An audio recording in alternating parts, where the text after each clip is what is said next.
There you are.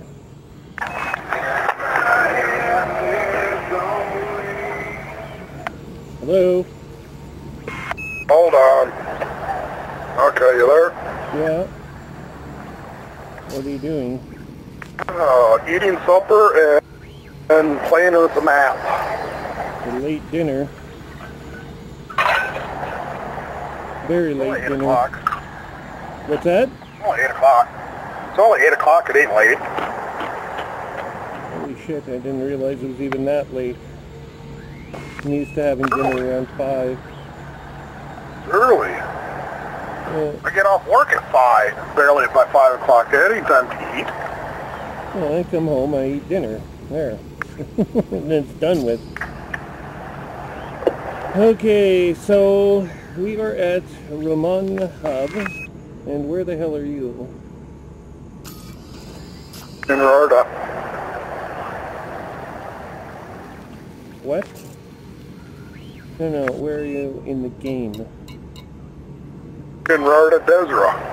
Oh, Shinbarta. There we go. What I said? Not what I heard.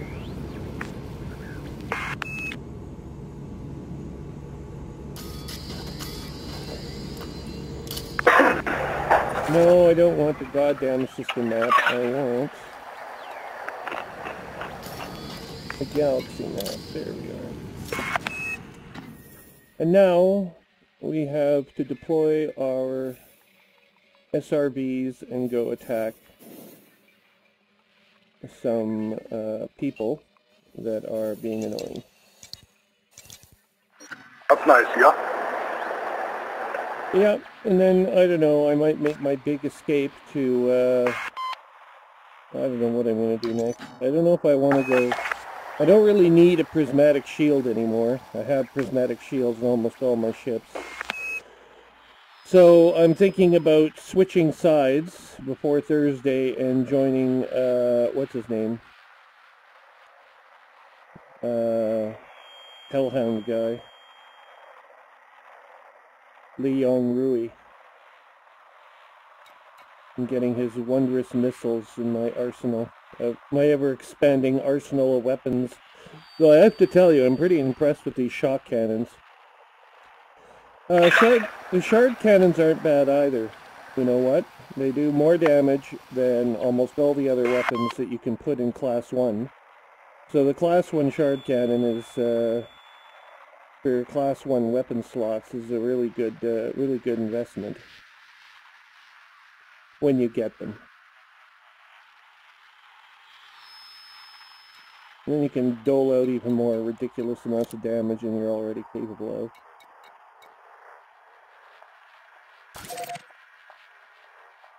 And what are you doing in Shinrarta? At the moment, got rid of those Alliance ships.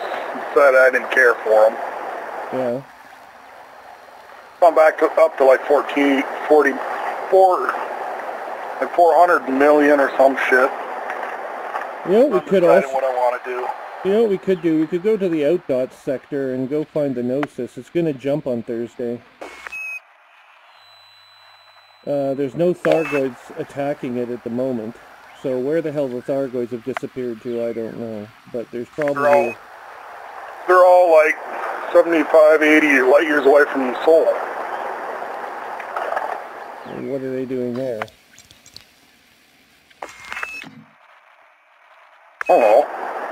Not bunch that. of systems in that general area. Which systems? Give me an example. Because Aegis isn't telling The us. Acropolis is currently sitting in the Minimar system. Okay. And they're giving out missions to go Thargoid hunting. Okay. I did that last few nights with Spike. I didn't see Kind you of showed logged. me the ropes and how to go about doing that. I didn't see you logged in the past couple nights. I was looking. Well, I've been on. Well, I probably didn't get on till late. I had to go for a drive yesterday to go visit my brother and his wife. They had a gender reveal party. A what reveal? They're going to have a baby in January. Oh, I see. They decided to have a little party that way they could tell everybody if it was going to be a boy or girl. Oh, They I didn't see. even know. But my brother's really into sports and stuff, so they decided to have a baseball made that when you hit the baseball, it explodes into a cloud of smoke, either blue smoke or pink smoke, to tell you whether it's a boy or girl. Needless to say, the look on his face when he swung and hit that baseball and he's surrounded in a pink cloud is hilarious. He sat there arguing to everybody. Everybody tells him, oh, you're going to have a girl, you're going to have a girl. He's arguing saying, no, it's going to be a boy. He is wrong. Yeah. He's hoping it's a boy. Of course, all men do, but At the end of the day, it don't really matter. no, I mean, it doesn't really matter. If he wants to have a sports relationship, if his kid's interested in sports, it doesn't matter if it's a girl or a boy. No. Well, he just plays a lot of baseball and softball. That's why they did it with the baseball. So, But yeah, my brothers and I, we all played sports. We all hunted and we all fished. So I mean, yeah, that's just kind of the common theme in my family. your daughter hunts, so it's not a big deal one way or the other. No. Women have been hunting for thousands of years, incidentally, so it's not like that's anything new.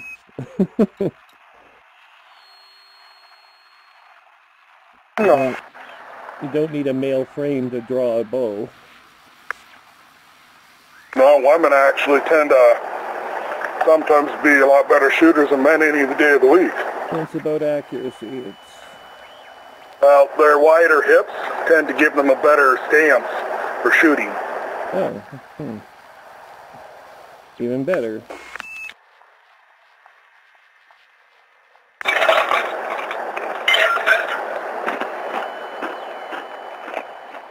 Okay, we're going to jump to this system. Which planet? Ooh, it's a mystery planet. We don't know which planet it is. Oh, I also saw there was an article. Obsidian Ant released some footage of what's coming in Chapter 4. Oh, yeah? And then they have a new exploration scanner. So when you enter a star system now, you're not going to be able to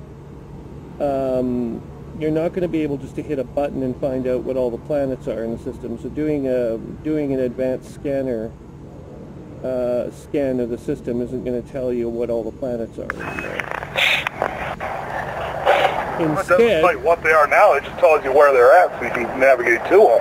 Right, well, the advanced scanner will probably still give you the ability to find all the gravity wells in the system, or the ones that are close by anyway. But to actually find out what's on a planet, you need two other tools. You'll need a mapping tool, and you'll need the detailed planet scanner is being revised so that it actually allows you to find minerals in concentrated bundles on the planet's surface. The mapping feature also implies that there is likely to be some capacity to map atmospheric planets, and with that could come the ability to fly into planetary atmospheres, but mum's the word still on that. According to Frontier, they're not saying anything. there'll no doubt still be a few surprises left over in Chapter 4. So, but the scanner interface looks really interesting, and it should add to the experience of exploration.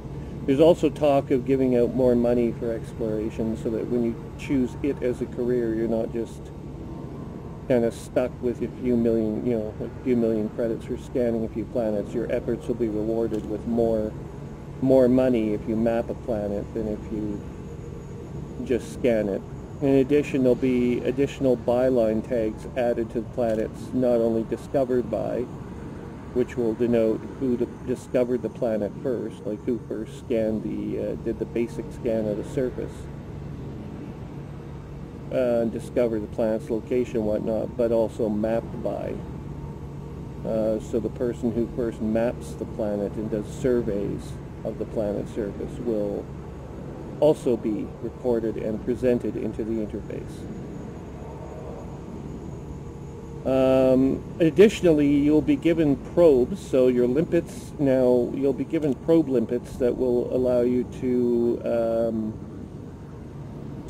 explore other parts of the planet or planets simultaneously inside of a star system. So you can launch probes now. So a more rewarding experience all around in exploration. Now, some people sounds they're going to make it even harder to be a multi-purpose craft. You're going to be either an exploration or a miner or a combat. They're going to make it so you can't really do a little bit of everything anymore. Maybe. We'll have to see. Like I said, there's some overlap with some of the existing technologies just being revamped. And with the mapping utility, you might be able to maybe that's an extension. But ObsidianNet seem more to be saying that the existing sensor components would either be replaced or they would be given new functionality. So this is likely to result in a little bit of uproar from some of the players who go, "Oh, it sucks now. You have to, when you go into a system, you have to scan individual planets in order to figure out where they are and what their particulars are and what's on the surface and this and that and the other thing." But on the whole, it's a little bit more realistic. I mean, whether or not there'll ever be a technology allow you to fly into a system and know everything that's inside the star system by hitting a button on your panel doesn't seem very realistic in a sense. So there is that to come. That being said, you're not likely to lose all your existing sensor data, so now might be a good time to concentrate a little bit more on exploration while the getting's good, and while you can simply hit that panel, that button on your ship, and add to your ship's stellar cartography, or to your own knowledge of the galaxy in general.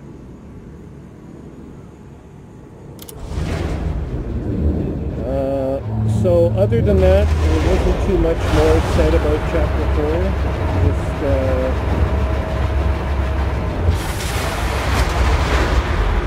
Just that, I guess, Aegis is continuing its relocation efforts back to the Sol system. Yeah, the Sol system's going to get wiped out. Card when ready, Commander. Well, I don't think the Thargoids are going to attack any of the planets. They'll probably attack the star bases, but since you can't actually invade a planetary atmosphere yet, it doesn't make a lot of sense that Thargoids would be able to bombard Earth or do anything of that sort. I'll give it time.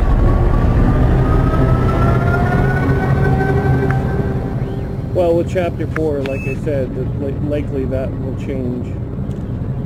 This war with the Thargoids is continuing to annoy the hell out of me, but a lot of the plot developments don't seem like they're... I mean, the commanders, the fighter corps that's online has put up quite a valiant fight against the Thargoid incursion. And even so, the Thargoids are still getting closer and closer to Sol. So now 80 light years is not as close as they've been. They've been as close as 30 light years from Sol.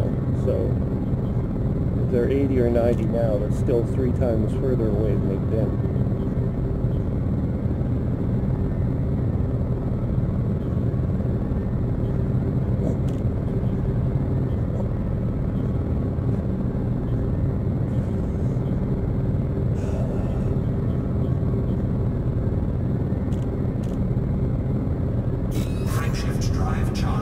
Jumping 12.8 light years to the Wolf 424 system.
Scanning system. Incoming mission critical message. Oh, one moment.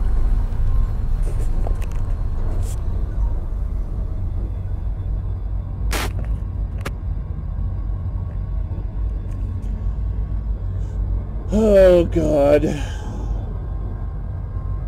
I've been reduced to friendly status with Mother Gaia because of 4 missed report delivery missions. I thought I was going to log in again. Oh, come on! Jesus Christ! Everything was working perfectly for the past several days. And now I lose video again.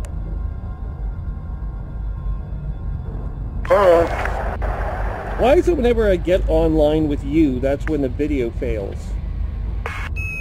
I'm just so awesome. Fucking Christ. Hang on. I'm going to try this again. No, that failed miserably. There we go. I think I got it. What a piece of shit. Of course, we're just a few hours now away from getting my fucking delivery. UPS should deliver it tomorrow. Okay, where is my target, please? Target. Target.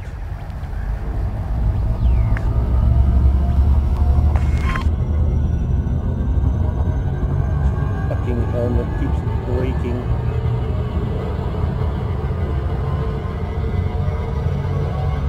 And I don't understand why even it breaks. Like, it'll be fine for a couple days and then it'll start fucking up.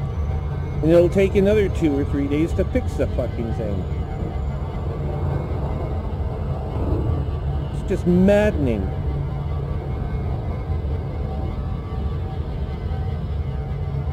I don't know what to tell you. Fucking brain-dead Facebook yet again. Making shitty equipment. I'm never buying Facebook ever again. I don't fucking care. They can all rot in hell for all I could care.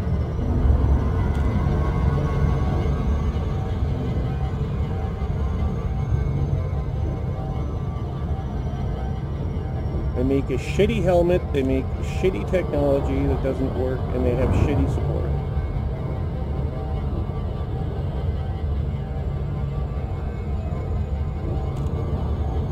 How they make money, I honestly am not sure.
Help celebrate our happy day.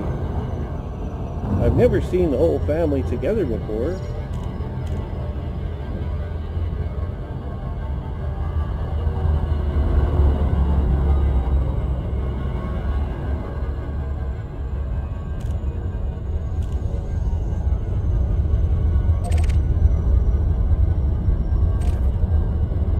Weapons fire detection level 5. Not gonna try that just yet today. I don't even know what that would be like. Okay, we have a building to search for on the planet's surface. Target acquired.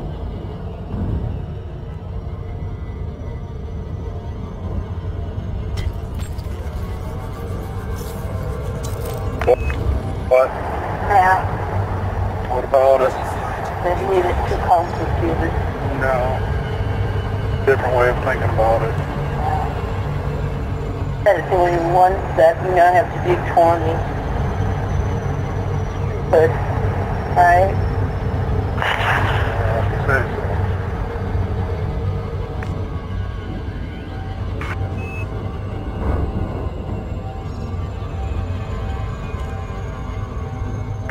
Having fun.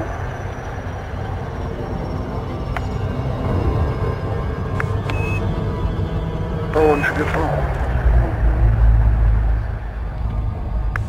Not bad.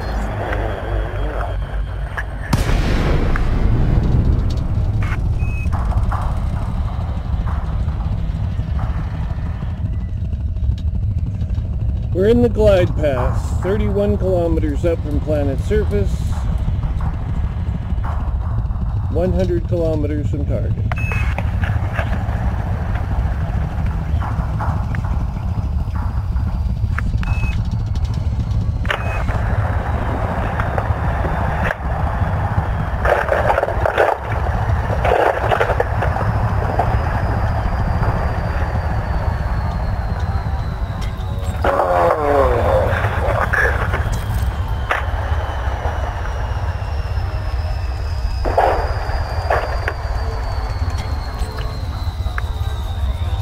Be back on this. They're gonna go AFK.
I'm back.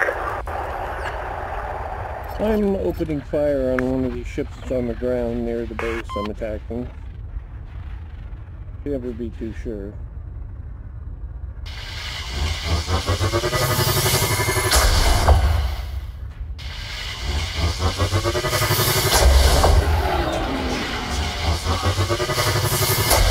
Possibly.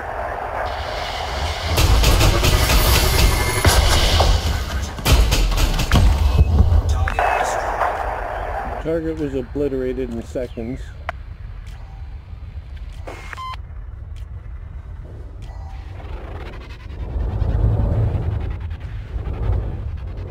Its debris is now falling back to the Scan front. detected.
Ooh, I'm being dropped way high off the planet.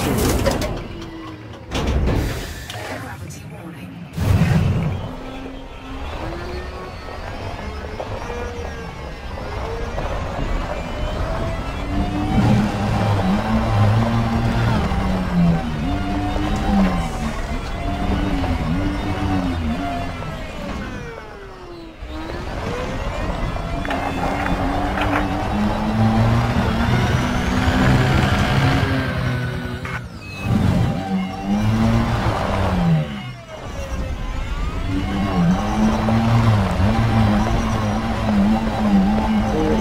Relevant debris from the ship I just blew up on the surface. Relevant technology.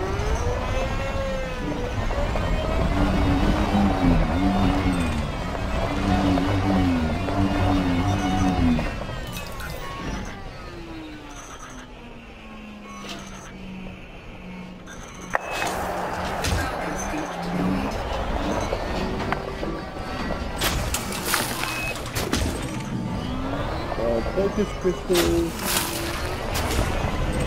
and galvanizing. Hello.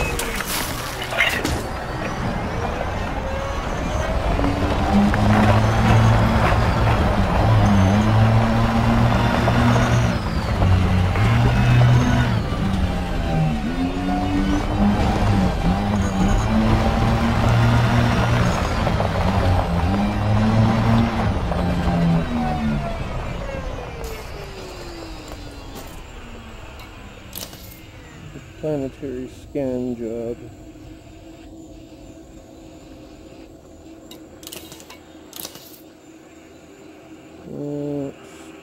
Scan the facility, and that's about it. Okay.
There's canisters of biowaste all over the place if you're interested.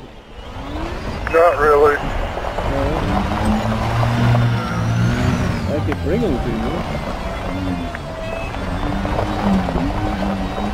I'll make sure to travel way outside your comfort zone then to make you bring them to me.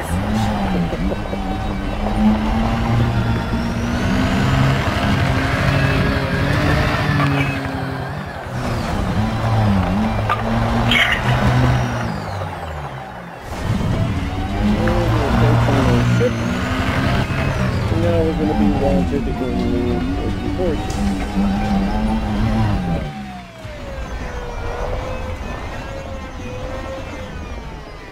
Although, oddly enough, we're not wanted, it says hostile here. Handbrake is on.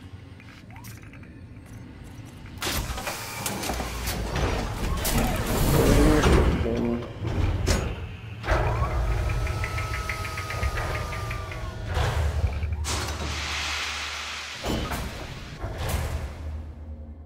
oh, strange. It only says hostile.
Flight assist off.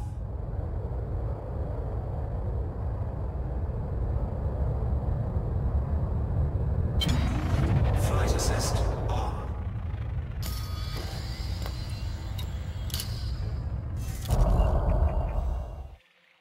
And we have one more system, Lumen 16.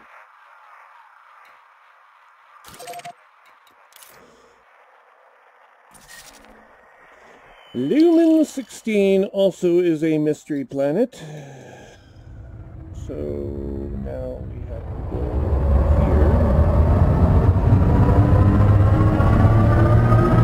Landing gear retracted.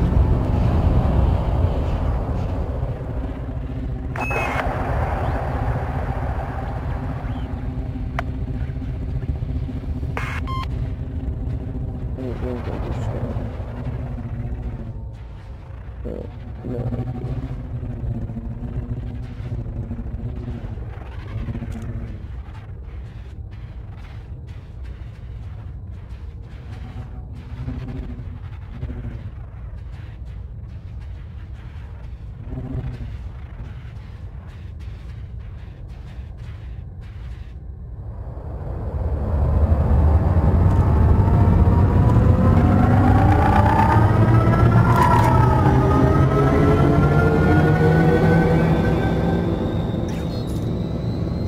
Frameshift drive charging.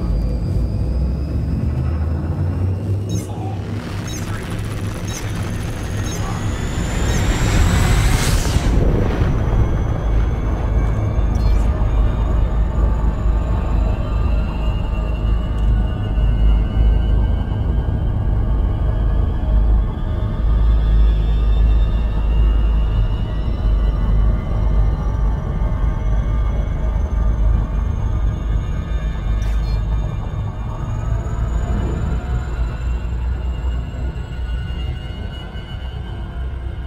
Lumen 16 is on the far side of this planet, or the jump point's on the far side of the planet, so we'll be doing this.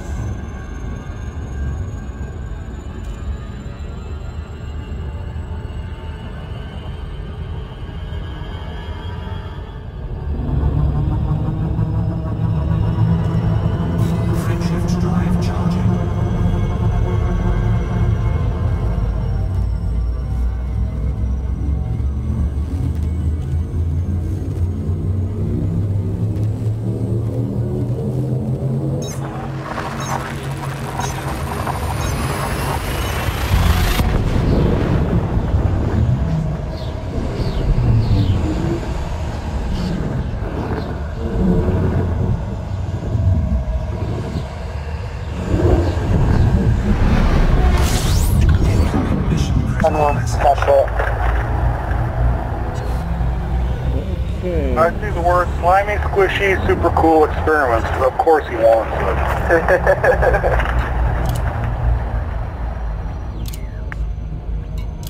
Which one is the Lightning Thief? I don't know. Percy Jackson and the Olympians. No fucking clue. Oh, $40 for that book. I don't think so. Is it something he wants? Yeah.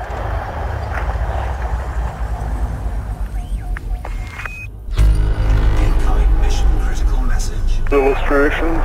Uh-huh. Lumen 16A3. Which means it is over here. Target lock complete. 37 light seconds from star.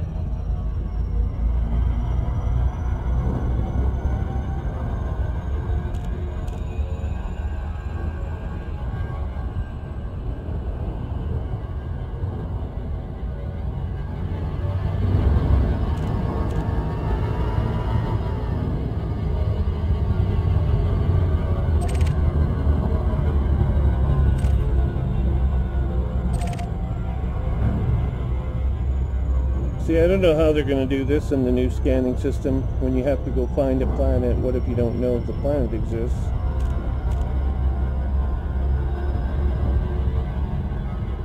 Oh, they'll probably be having to tweak shit and fix things. They're going to have good ideas, but it ain't going to work out very well. If it becomes more hassle for people to do anything, they may just lose a lot of players over it, and then they'll change shit again. Let's see. I don't think they're going to lose a lot of players over this scanning thing, but they'll just get a lot of players pissed off, and they'll have to change shit to keep people happy. we'll see.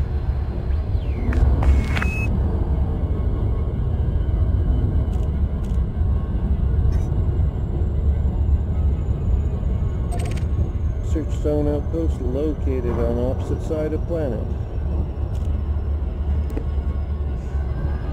You're going by your experience with Defiance. It sounds like it's dying. You know, I'm going by my experience with multiple games over multiple years. You'd think they would learn. Defiance is not the only other game I've ever played.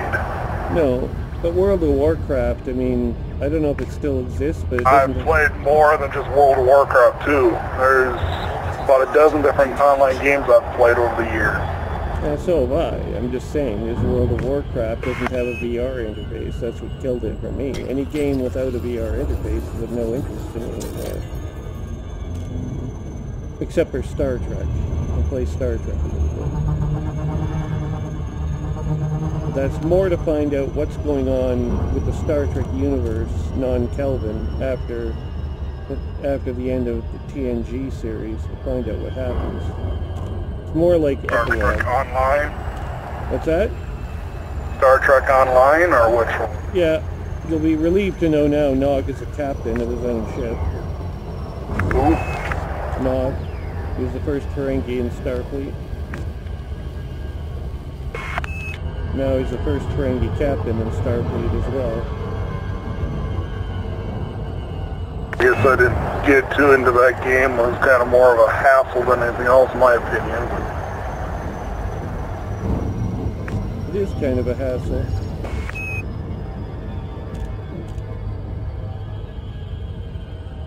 Especially the starship combat, I never quite grasped it 100%.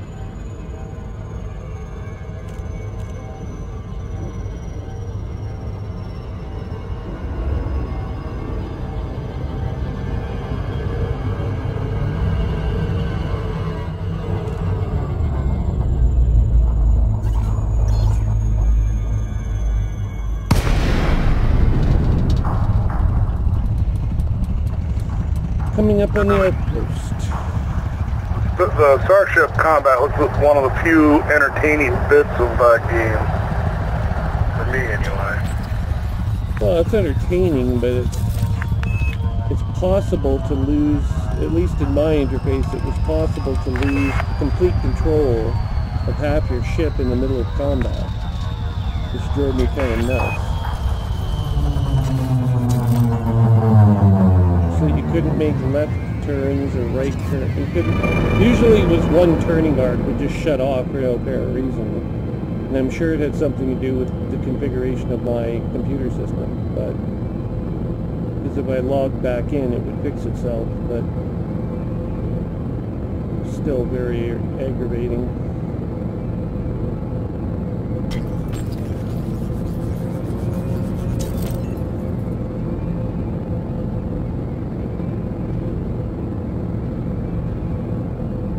And encounters with the Borg seem a little bit unrealistic in the game as well. The Borg aren't as big a threat in the game as they are in the real Star Trek.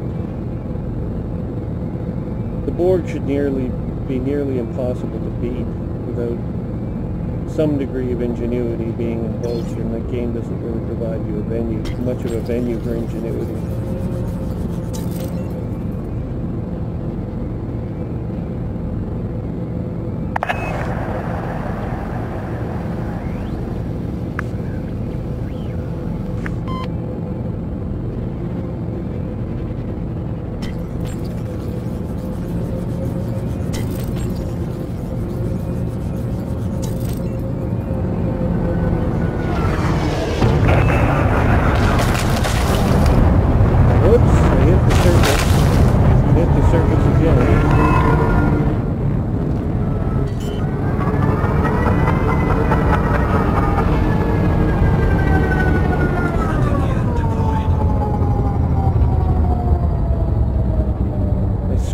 Surface of the planet pretty good.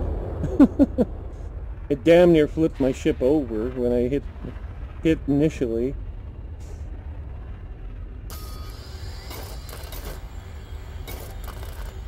No module damage, no internal ship structural damage.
Just weapons turrets will probably have to be taken out.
Warning, you have entered a trespass zone.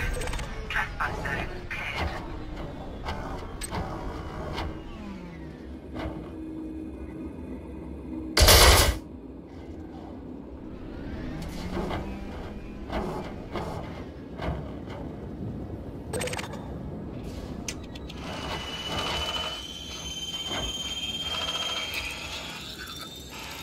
Incoming message. Incoming mission critical message.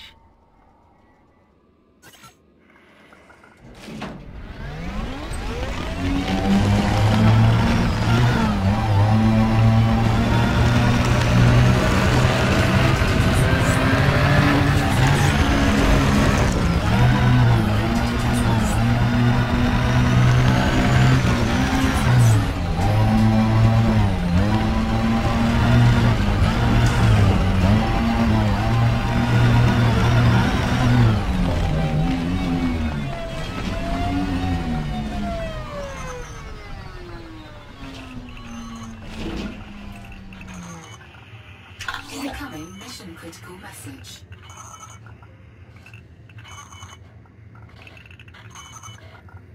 Handbrake is on.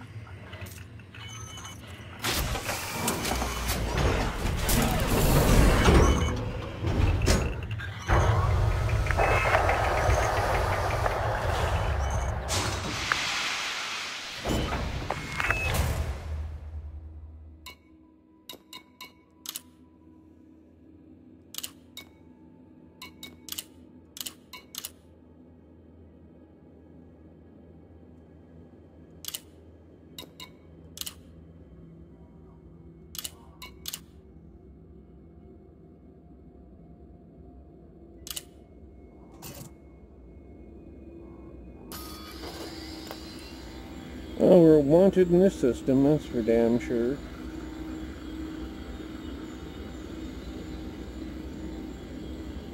There are no star bases that will have me to let me pay off my bounty.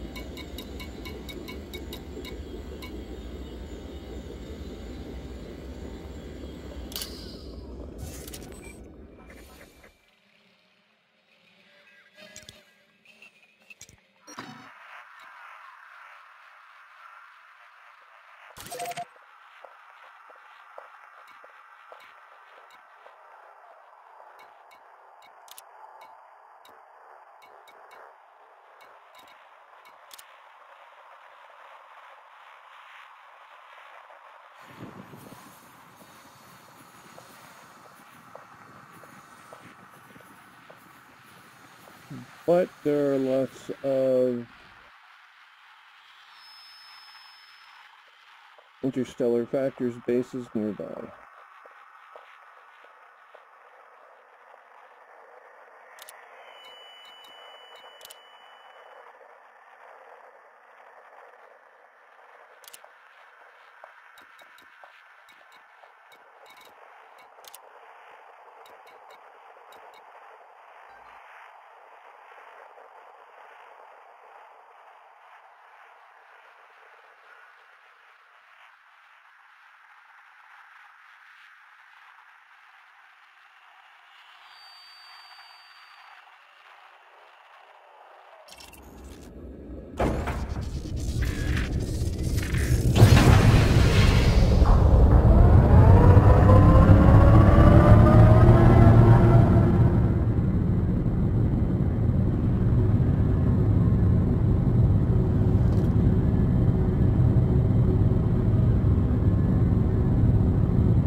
Whoa, threat 6 weapons fire detected.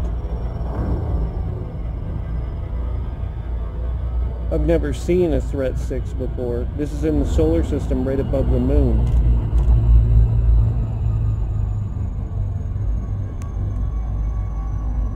Well, whose moon? Our moon? What's that? Earth's moon? Yeah. There's a threat 6 battle taking place. Weapons fire detected. They're all human. Better check it out. What's that? Better check it out. It's a threat 6. I'll be obliterated.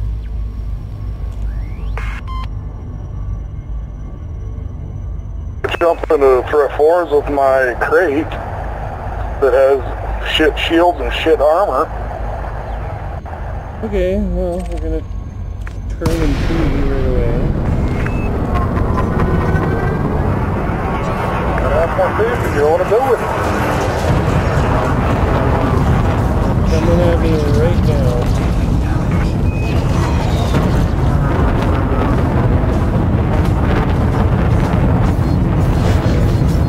Police forces have engaged automatically. My shields are holding.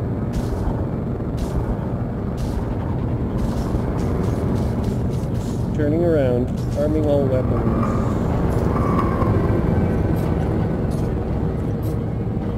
Flying fighter. Copy that. Engaging telepresence control for fighter.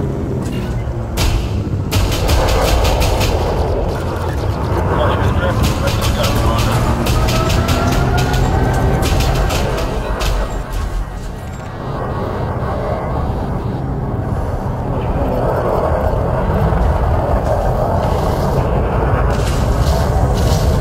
These are a nice ship.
battle would have gone rather differently. There were 4 aligned ships that were involved.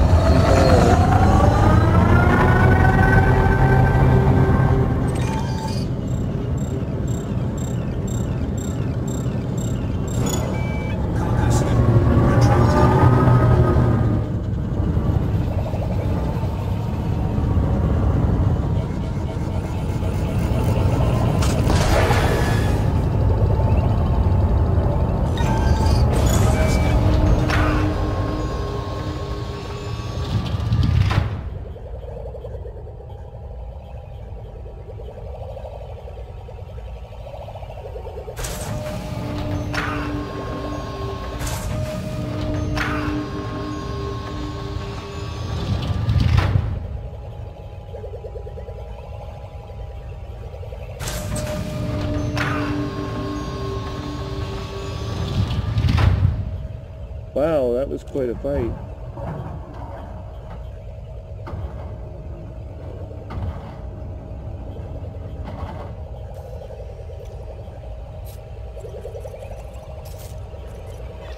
We're go for automated retreat, Commander. Fighter docking.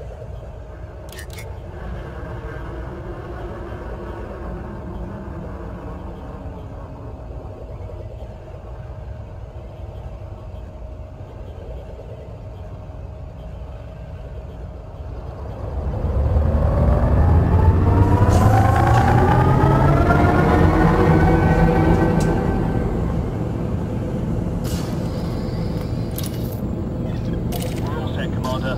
Fighter secured. 2,000 kilometers away from the space station. Comply. Friendships drive charging. 4, 3,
What?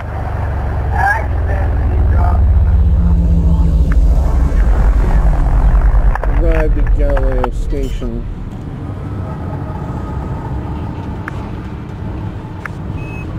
landing gear deployed. In between a transport and a passenger line. Base station log.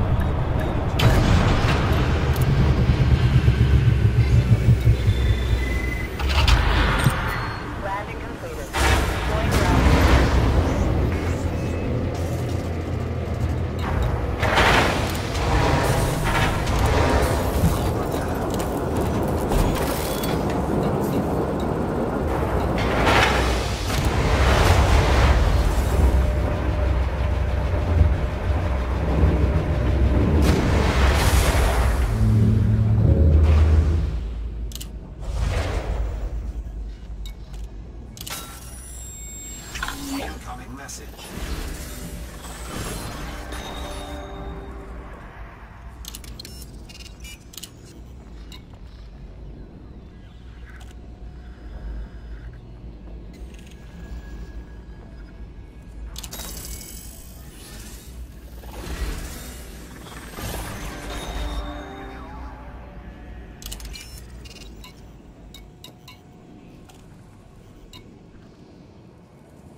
Well, continuing on merrily on our way here.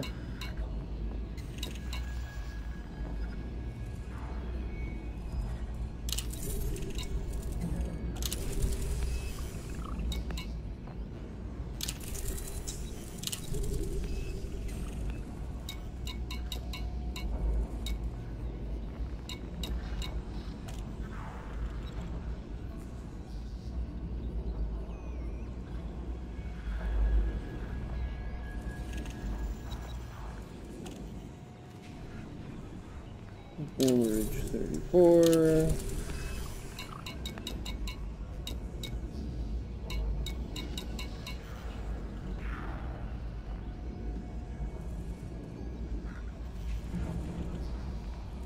What are you up to now? A few more missions for the Federation. Still trying to improve Federation rank. I'm at about 30% right now. Advancing on post-captain. After that comes Admiral, I believe. And then I can buy a Corvette.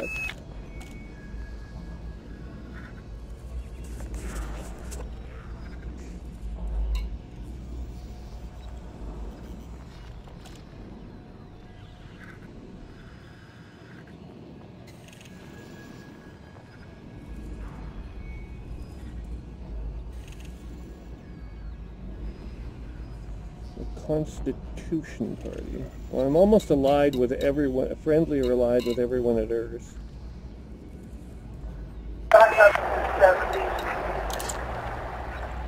Yeah, probably be a good idea.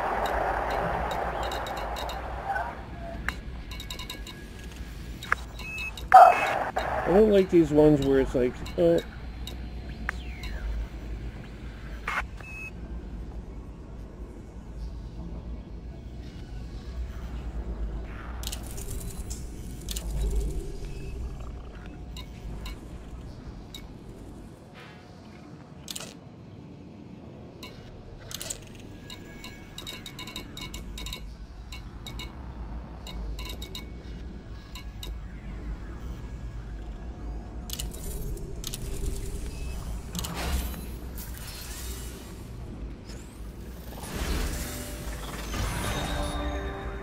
you can buy your way to a Mission degree. critical message. By your way to the degree of what? Well, you can improve your rank by buying, like paying off one of the factions in a system that's loyal to the Federation, and then it improves your status with the Federation. Oh, you mean donate money to them? Yeah, Yeah, I've done a lot of that. you support their cause, and then they give you some more money or some more. Like here, I can donate 1.5 million credits.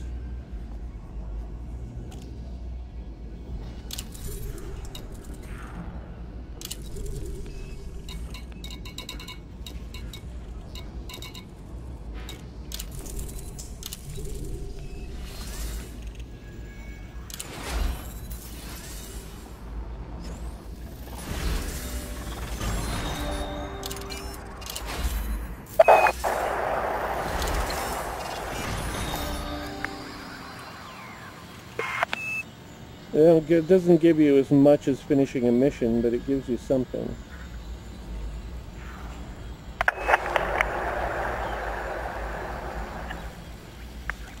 Sorry, it wasn't 30%, it's 25%. But right now it's Lieutenant Commander. I've got to move it up.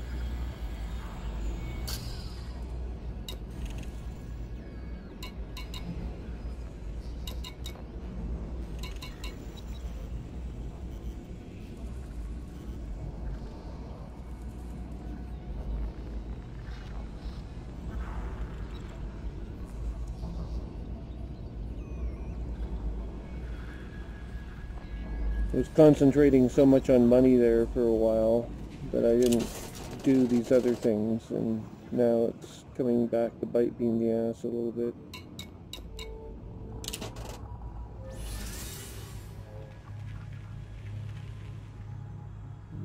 cartography.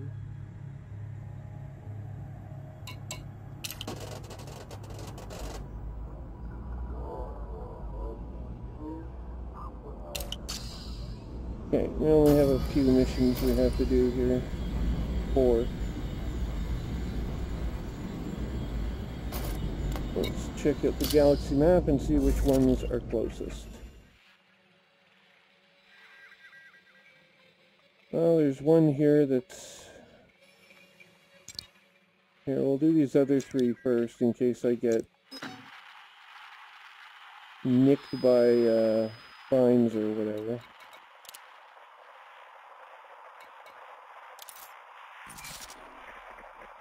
And if I do, I can pay them all off in interstellar factors.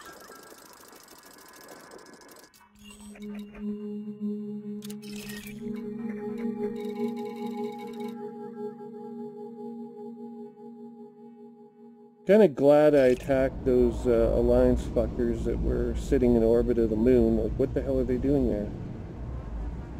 Why is no one doing anything about it? The Earth has a battleship sitting in orbit, but no, we'll just sit here and watch them.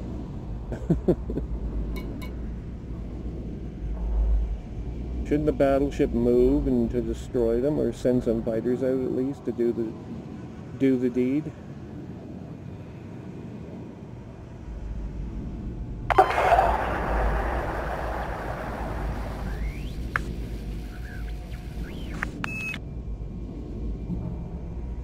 I suppose the thing is they could always vacate the area unless fighters are deployed to take care of them, but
course lead in for Groombridge 34.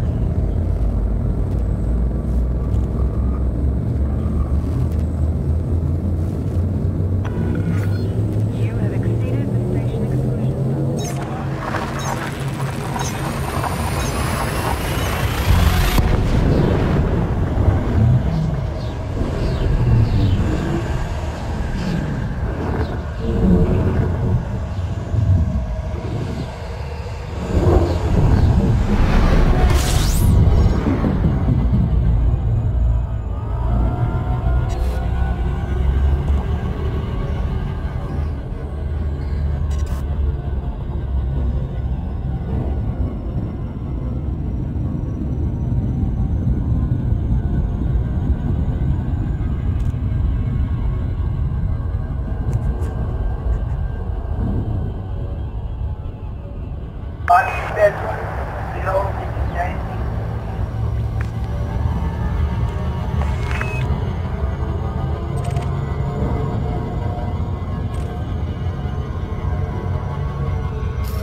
Okay. This is weapons fire detection. Threat 2. This should not be a problem. It's another opportunity to hone our skills a little further with the shock cannon.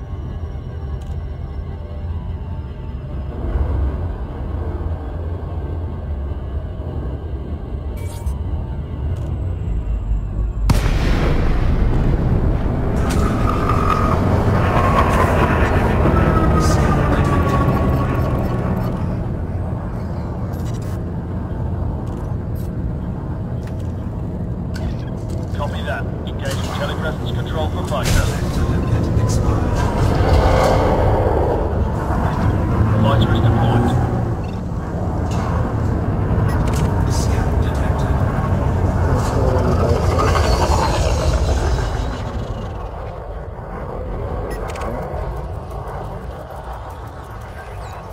Scan detected.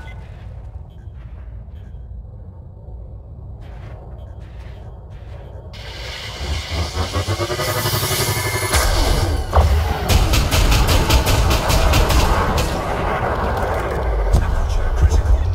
Target destroyed. Scanning for more hostiles.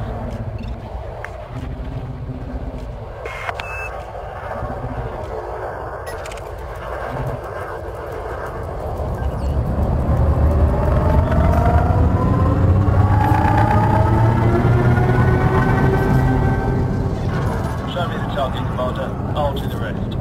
Roger. Keep the target in your sights, Commander. We're going in.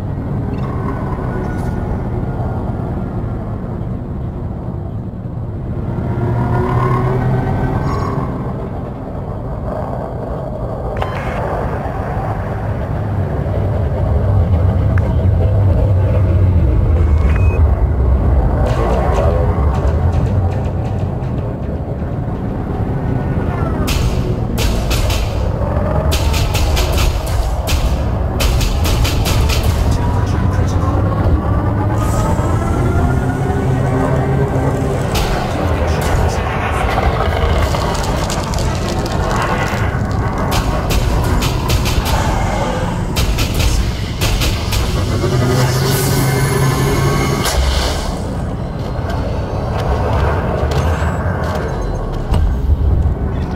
Tango is down.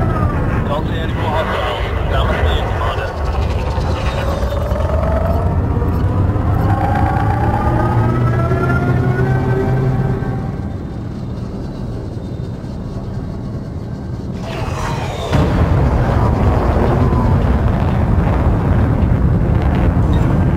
Cargo scope deployed.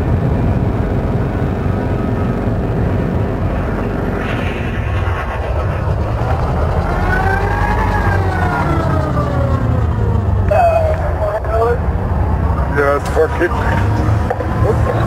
right here in the corner. It's there.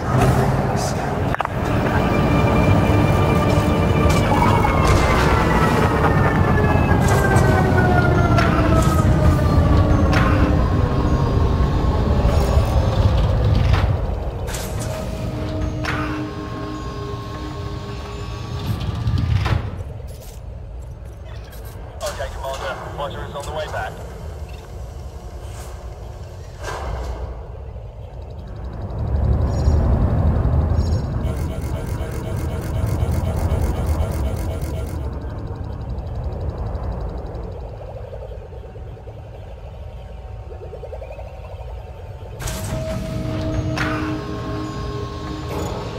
Cargo scope retracted.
Retracted.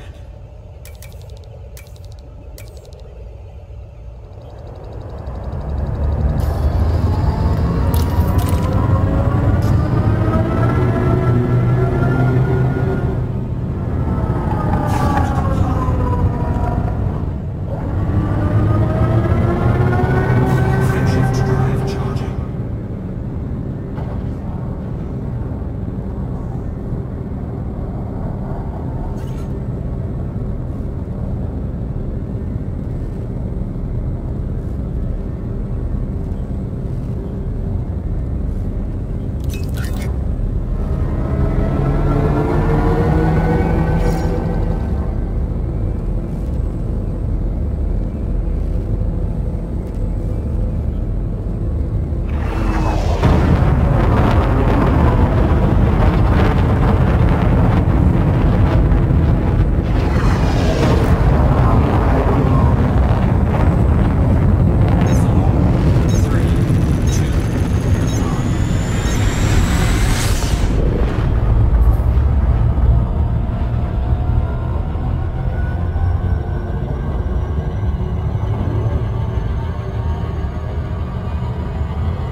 I better get paid a whole crap load of money for this. This city that I'm going to is 70,000, or starport called Ford City, is 70,000 light seconds away from the jumping point.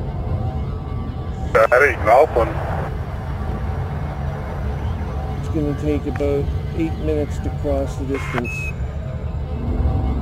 Too bad. The other night I went somewhere at 332,000 light years. Light I seconds. refletched half a dozen arrows while I was traveling there.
Going to pass an orca fairly close by.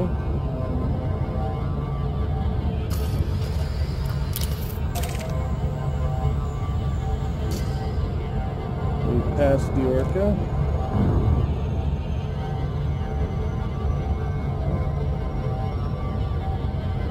Okay, we're approaching the B component in the star system, planet number 8, 12,000 light seconds from target.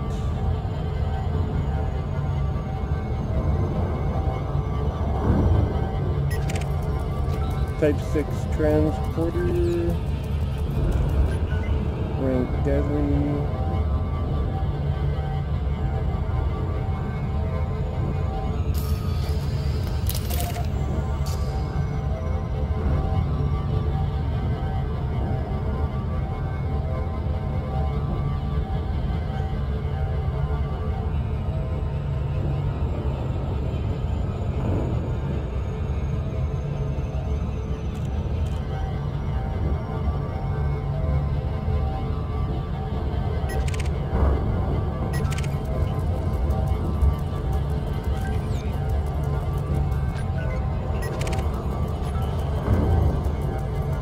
System authority vessels. Passing those as well.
By the way, I don't know if you saw it, there was a video released a few weeks ago of, well, it was a rendition of the same game introduction video that accompanied Elite 2 Frontier,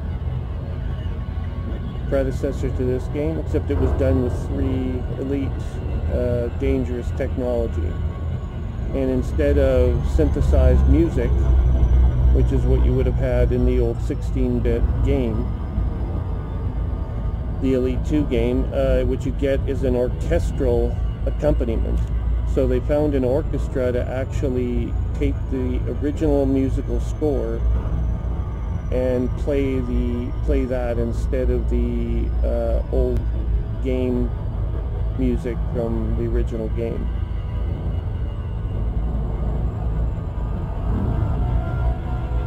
Like an awful lot of effort for... Just for a YouTube video.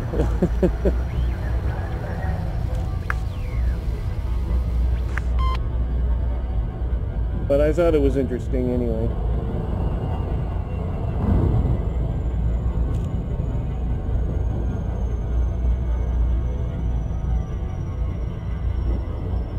I guess I should post it to our website. I also made a couple of other posts to our website. I can't remember about what. Oh, there's a Dilbert comic I posted.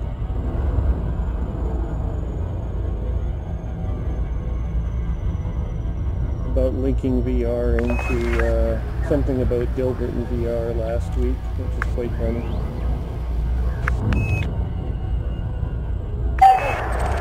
No. It's almost 10 o'clock. No. Bed. No, I really don't have time for that.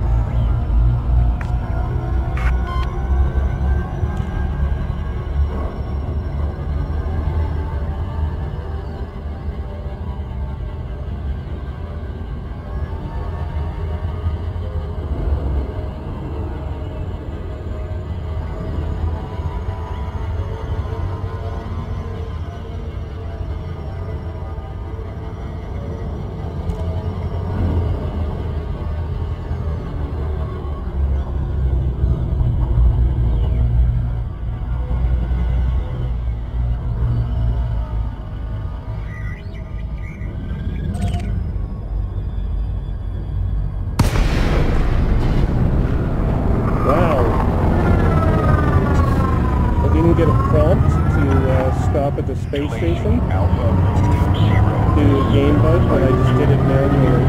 I ended up right next to the space station, 7 kilometers away from it. I'm already within docking range.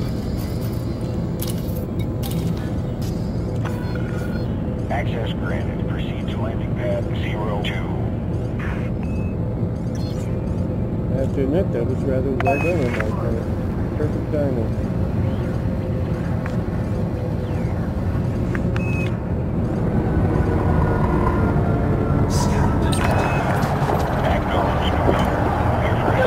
They're not taking it upstairs.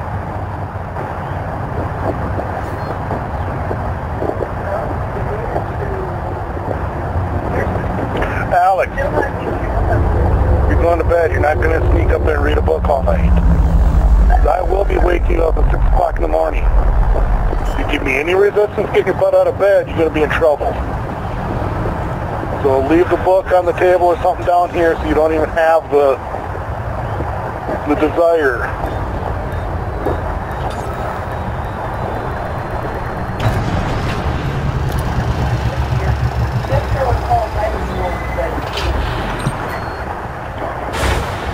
You're all checked in, Commander. Enjoy your visit. What you do Here, is you put that in your book if you need a bookmark for now. Okay, then you're fine. What you do is you let him have the book, and every time he thinks about reading it, you hit him with one of those triangular rulers.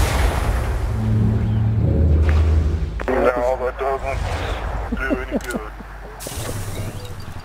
It is very 19th century, I'll give you that.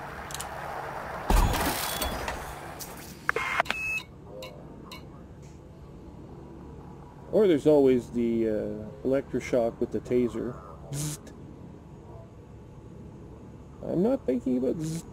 No, I'm not thinking about it. Zzz.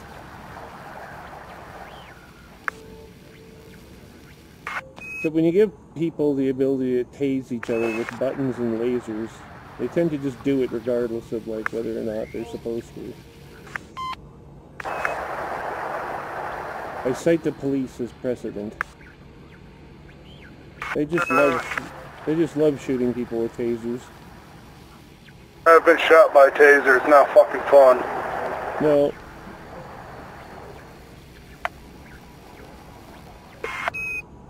I don't imagine it is.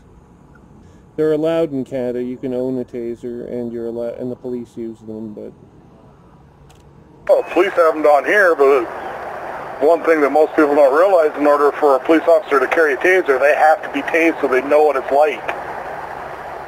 oh, really? Yep, that's a requirement. Well, I don't know that that's a requirement here. Although our police, Just like if they have pepper spray, they have to have it used on them so that they know what it feels like. well, that's pretty bizarre.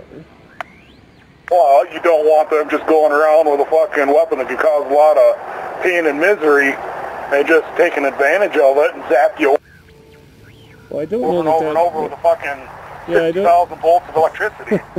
I don't know that that's really a deterrent. I mean, if you give the police officer a gun, doesn't mean you have to shoot the police officer once with the gun in order to. Oh, that's what it feels like. A gun isn't labeled as a tasers and pepper spray, batons are non-lethal weapons. A gun is a lethal weapon. They shoot a gun at you, they intend to kill you with it. Yes, of course. So yeah, you don't exactly shoot a cop with a gun just so they know what it's like to be shot. But if they're going to use a non-lethal weapon, you're damn right they're going to know what it's like. They got to know what it's like to get hit by that weapon. Some cops might do it anyway. I'm sure some do, but In every cop, but I think the thing that's pretty much across the whole damn United States. If you're going to carry pepper spray or taser. Taser, you have to have that weapon used on you so that you know what it's like. So is it a requirement that every police station have someone who's trained with non-lethal force? I think it's pretty common that all police officers are trained. Non-lethal force is their main go-to. Yeah. drawing their weapon and firing at anybody is the last resort. Yeah, absolutely. That's how it should be. But the impression we get up here, of course, reading the occasional, or hearing about the occasional story about someone who was shot or whatever in the United States. I think there was a Canadian diplomat's son was shot by a police officer in Florida in the last couple of years. If you're doing something stupid and law enforcement shows up and they point a gun at you and says, freeze, stop, get down on your hands and knees, why the fuck are you an idiot to argue with them? Honestly, if somebody's going to point a gun at my head, I'm going to fucking comply. I don't care how arrogant I want to be. I don't really want to die. Diplomats are exempt from that sort of treatment as a general rule across the world. But if they have diplomatic immunity. Which the families of ambassadors and consuls do. No, not always. This one did. Are you sure? According to the news. If he would have simply said, I have diplomatic immunity, they would have done something different. But if they don't announce it, they're not expected to know it. I think he was. What the problem was, it was a gang-related circumstances where it was a gang-related event, and he was sort of in the mix of a group of people that drew their weapons. He himself didn't have one, but a couple of them drew their weapons on police when they attempted to confront the gang over something. That is a sheer coincidence, or an accident. Basically, it boils down to bad timing, wrong place at the wrong time. Yeah, it was considered. The Canadian government didn't launch a complaint or anything because it was considered an accident. But I think the American ambassador was summoned to explain the situation to our Prime Minister and to, the Canadian government expressed certain concerns about the issue, but there was never... Well, yeah. What do? You tell the ambassador your son was hanging out with known gang members who happened to draw weapons on local law enforcement and fired upon them, which resulted in law enforcement firing their weapons back. Your son got caught in the crossfire. Well,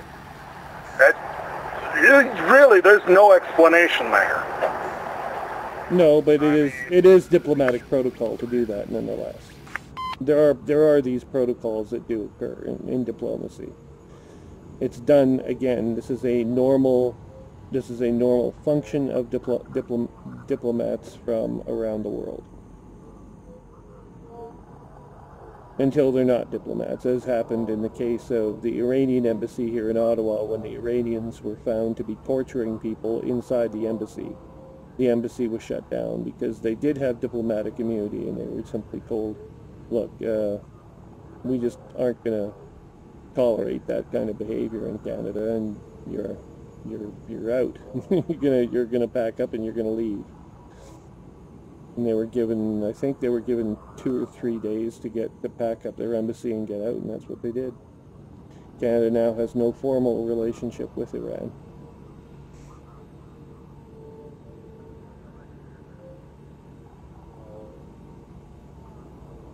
And our last Conservative Prime Minister was talking about trying to reestablish relations with Iran, and I stood against it based on their recent conduct. Not enough time has passed, in my opinion. But eventually there will be a normalization of relations, I'm sure.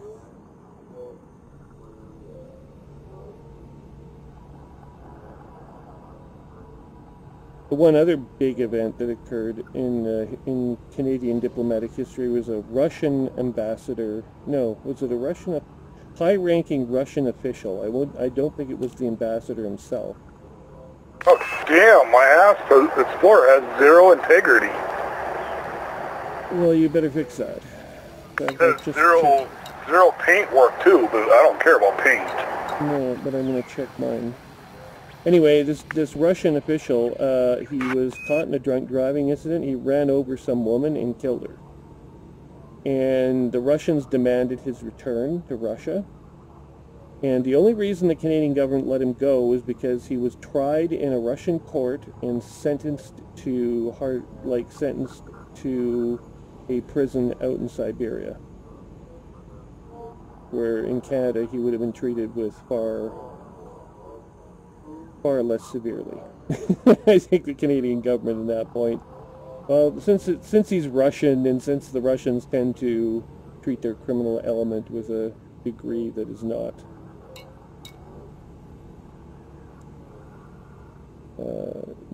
as considerate, we will turn you over to the Russians, to your own government, and let them deal with you. And that's what happened. The Russians assured the Canadian government that that's what they were going to do, and that's basically what happened. Not that I would go start believing Russians on every score, but that particular circumstance, it worked out fine.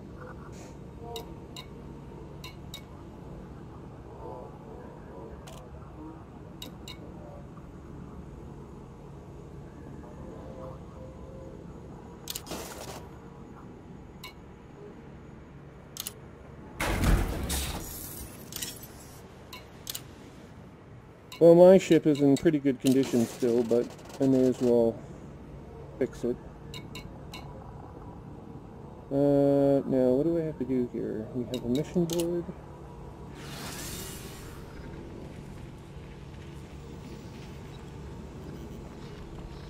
Complete the mission. I would like bonus reputation.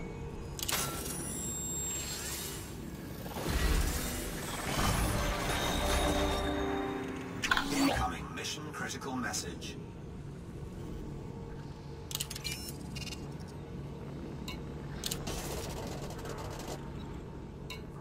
I can jump 65.32 light years. Or 65.22 right now. Huh. That's pretty good. See, you can get to 70. Just a matter of time. Well, it's a matter of me unloading all my optional internals and I'd be at 70.45. So if I'm going to do anything, I want to have a fuel scoop. I obviously need my Guardian frameshift boost drive. I like having a shield, even just a small one for no dings and dents. An advanced discovery scanner ain't a bad idea to have. Neither is an auto field maintenance unit or a repair control limpet and a 2E cargo rack so I can actually fix my ship on long trips. And 2 turtle doves and a partridge in a pear tree. Oh, I just eat the fucking pear, or the turtle doves. Pear tree don't do any good in the middle of winter. No, but you can have one. Okay, No. They're gonna all fall off and rot away. it would become like a dead twig in the spring, but... here's the pear tree. Except it's not much of a tree, it's a dead twig in the ground. Let's see, I'm in the middle of the bubble now. Which direction should I go? Oh, you should go in the Guardian space and find a base or something. Guardian space. Well, I have it bookmarked, a whole bunch of bases out there bookmarked so I can find them again. Each one gives you a different module when you visit the base. What? Give you a module when you visit the base? Well, you have to go run around and you have to like launch the, you have to like get all the pylons charged with your weapons, and then when you have the last pylon, you put the key into the slot, and then the module opens, the module door opens, and you get a free module. And the module can be like, oh, I don't know, the weapons module, or the upgrade module. Blueprint. Blueprints, yes, beg your pardon. Or you could get those fighter blueprints. I think they have some new bases for those. I don't know where they are, but they're no doubt on the internet somewhere. Don't forget your limpets. Have you seen this ad? Don't forget your limpets! Well, you kind of have to forget your limpets when you are done. When they're done collecting, you can't collect them and use them again, unfortunately.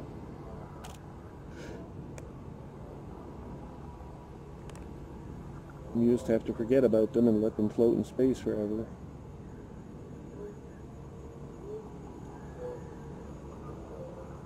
Okay, now what?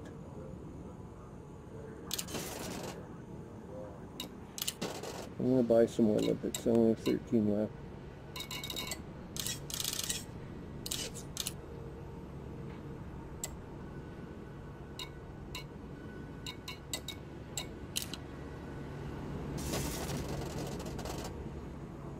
And now we will go to outfitting.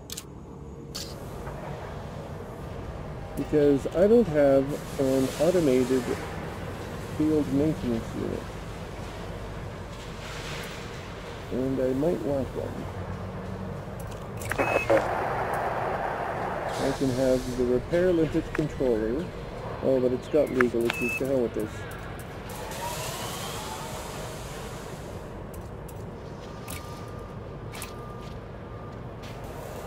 I have a I could have a class 5 shield cell bank. Further enhance my shields again.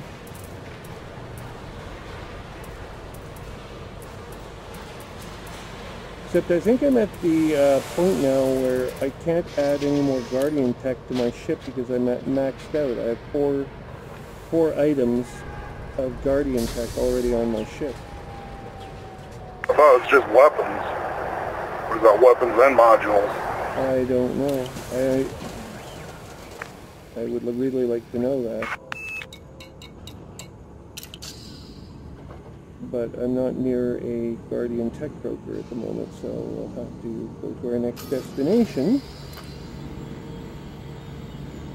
Oh, the planet is New America and Matthews City, in orbit of New America. What do you suppose the colonists were thinking when they named that planet? I have no idea. Could it be they were thinking about America?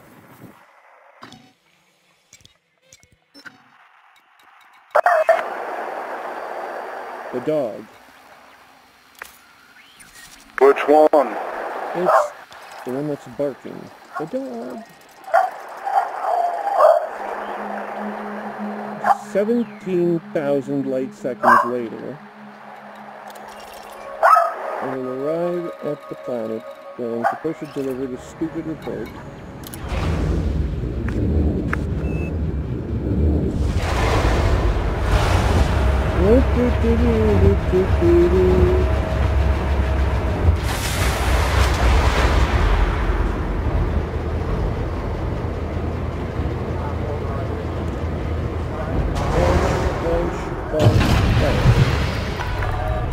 Docking clamps retracted. Regulate speed until outside the exclusion zone.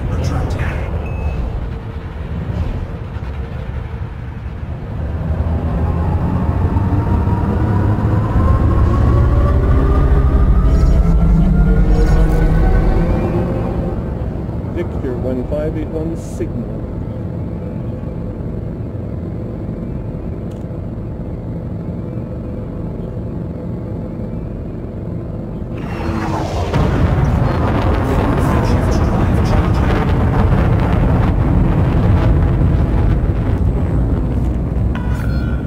Federal flight control now offline. Have a safe trip, Commander.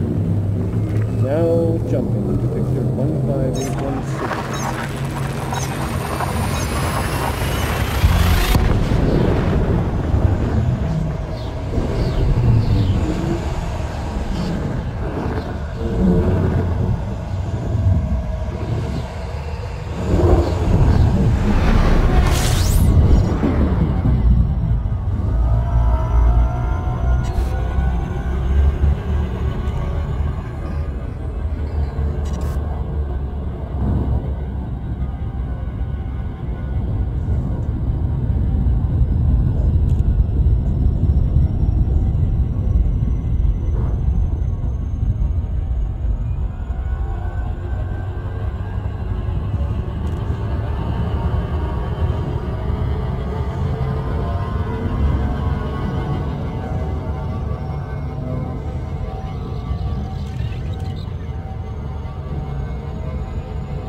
And here we go, hurtling along at 22C through the star system. Although 17,000 light seconds is quite a significant distance, it is still not going to take that long to cross it. Get your head? Yeah. Okay. Should take about, 4 minutes.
Approaching Perry Dock, eventually. Passing planet Victor 1581 Cygna A, component 6.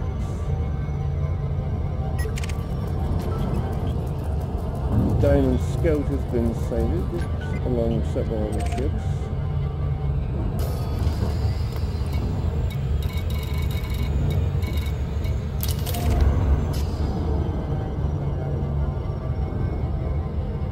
Many unidentified signal sources.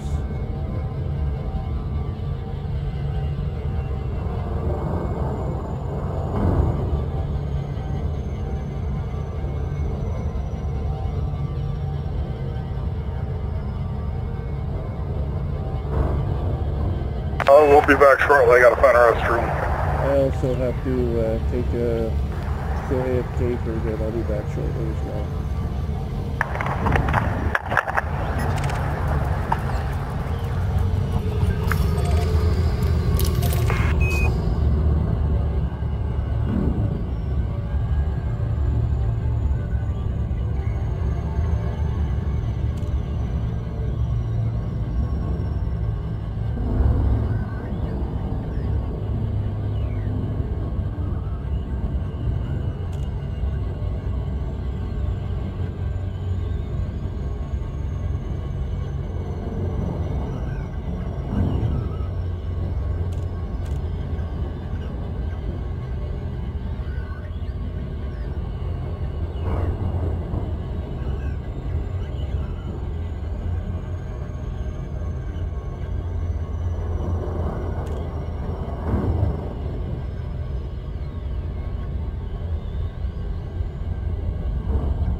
Federal Navy interdicted me on my way into Stargate.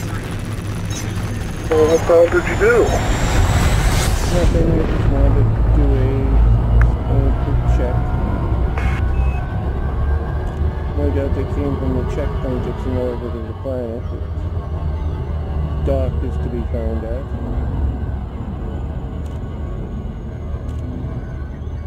I could have evaded them, but at first I didn't know who the hell they were.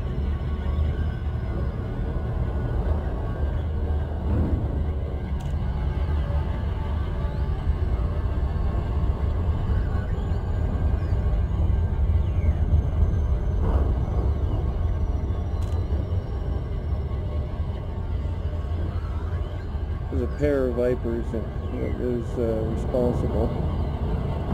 Had they engaged in combat, they'd have been both blown to high heavens.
Okay, I'm going AFK for a short bit. I'll be right back.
Hello, you still there?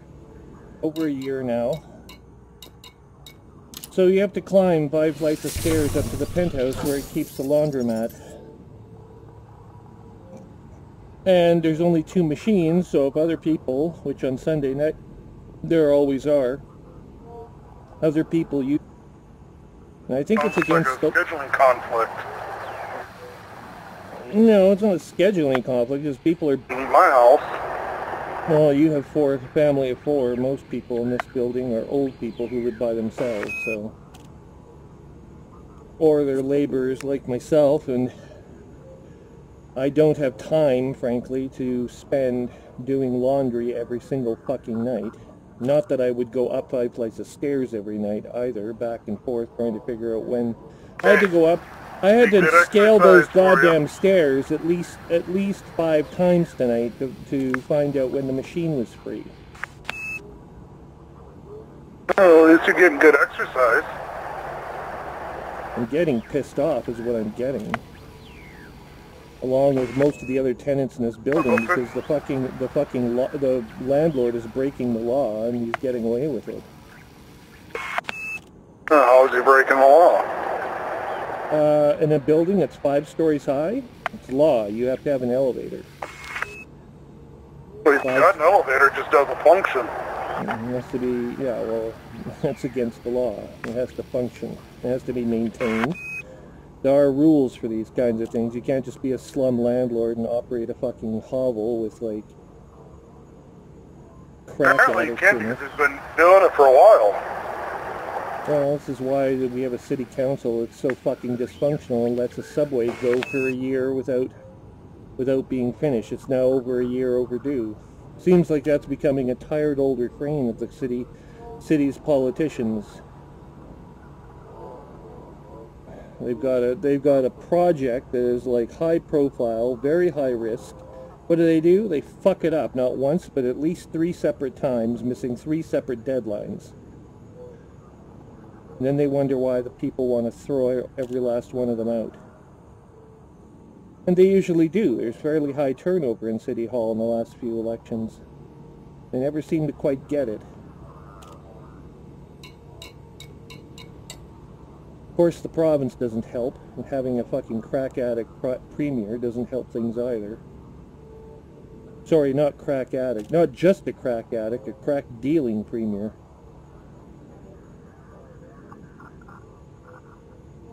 Who himself says he's a very, very much against drugs. Of course he does, now that he's a conservative leader.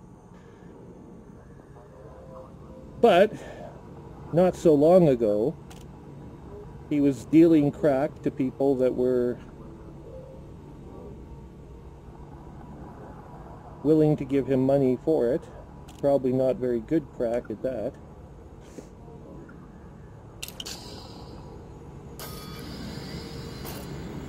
Are you jealous? I don't like crack to start with. Not much different than cocaine. Oh, it's hugely different than cocaine. Spoken like someone who's never done. Same place. Spoken like someone who's never done either. Yeah, well, grapes come. It's like saying one bottle of wine is the same as Chardonnay. Champagne is the same as white wine or red wine. They both come from grapes. Champagne and white wine are the same thing. No, they aren't. But even if they were, I could say red wine, and it would still you try leveling the argument.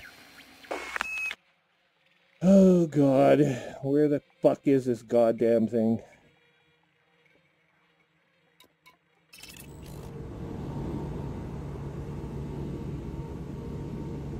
And crack and cocaine are are way more different from one another than red wine and champagne.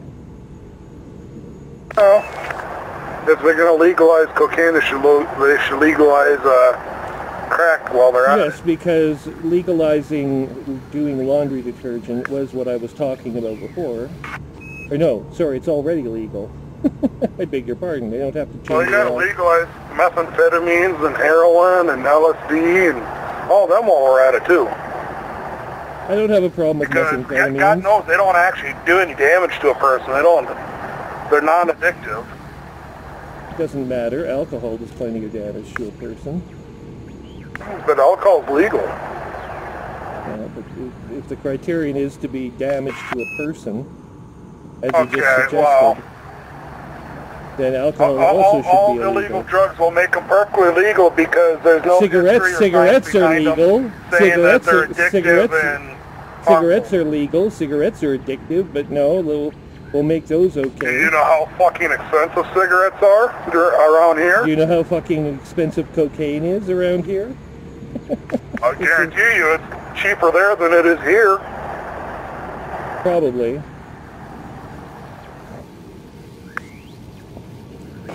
Though over half the value of a pack of cigarettes here is tax, just to the government. So, but farmers are still growing tobacco in Canadian farms, so it must make some money somewhere.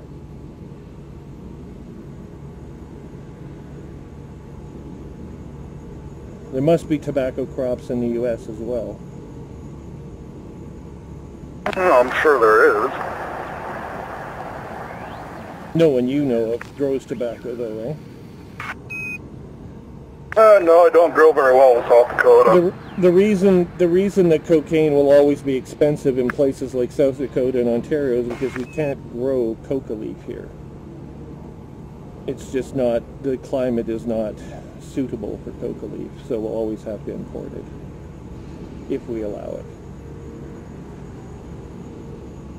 And that's the main reason I think it's illegal. At least that's what the Canadian Senate report on drugs found. It was that the main reason that cocaine and cannabis were made illegal was, well, cocaine for its part was made illegal because coca products in the early 1900s were found by tobacco distillers and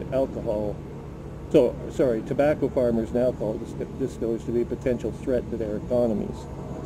So they lobbied the government, made it so that coca leaf products, including the prime ingredients at the time of Coca-Cola, were made illegal, so that Coca-Cola had to change its formula, and all the other products were just simply scheduled so that they could not be consumed in Canada. And that put a stop to the encroachment of products from South America into the North American market. It had nothing to do with public safety. It had to do with politics, economics, the almighty fucking dollar.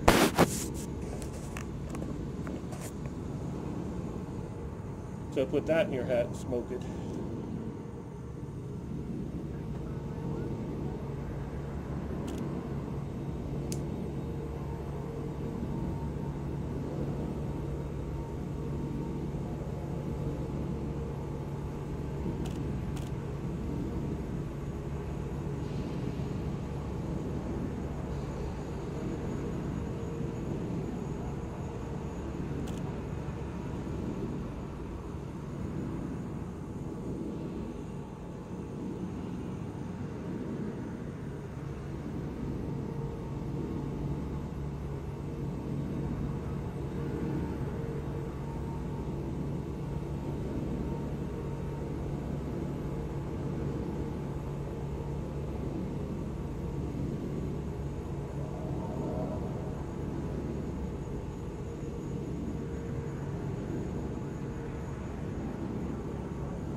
Okay, so now we have to go to our mission board and finish our mission.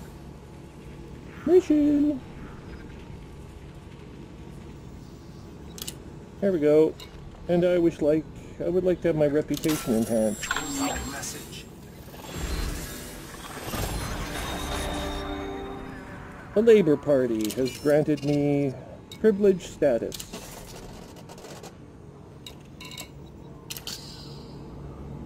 I don't know, cigarettes in the state of South Dakota are somewhere between the $6 and $7 a pack. Oh, they're less expensive there than they are here. They're $13 here in Ottawa.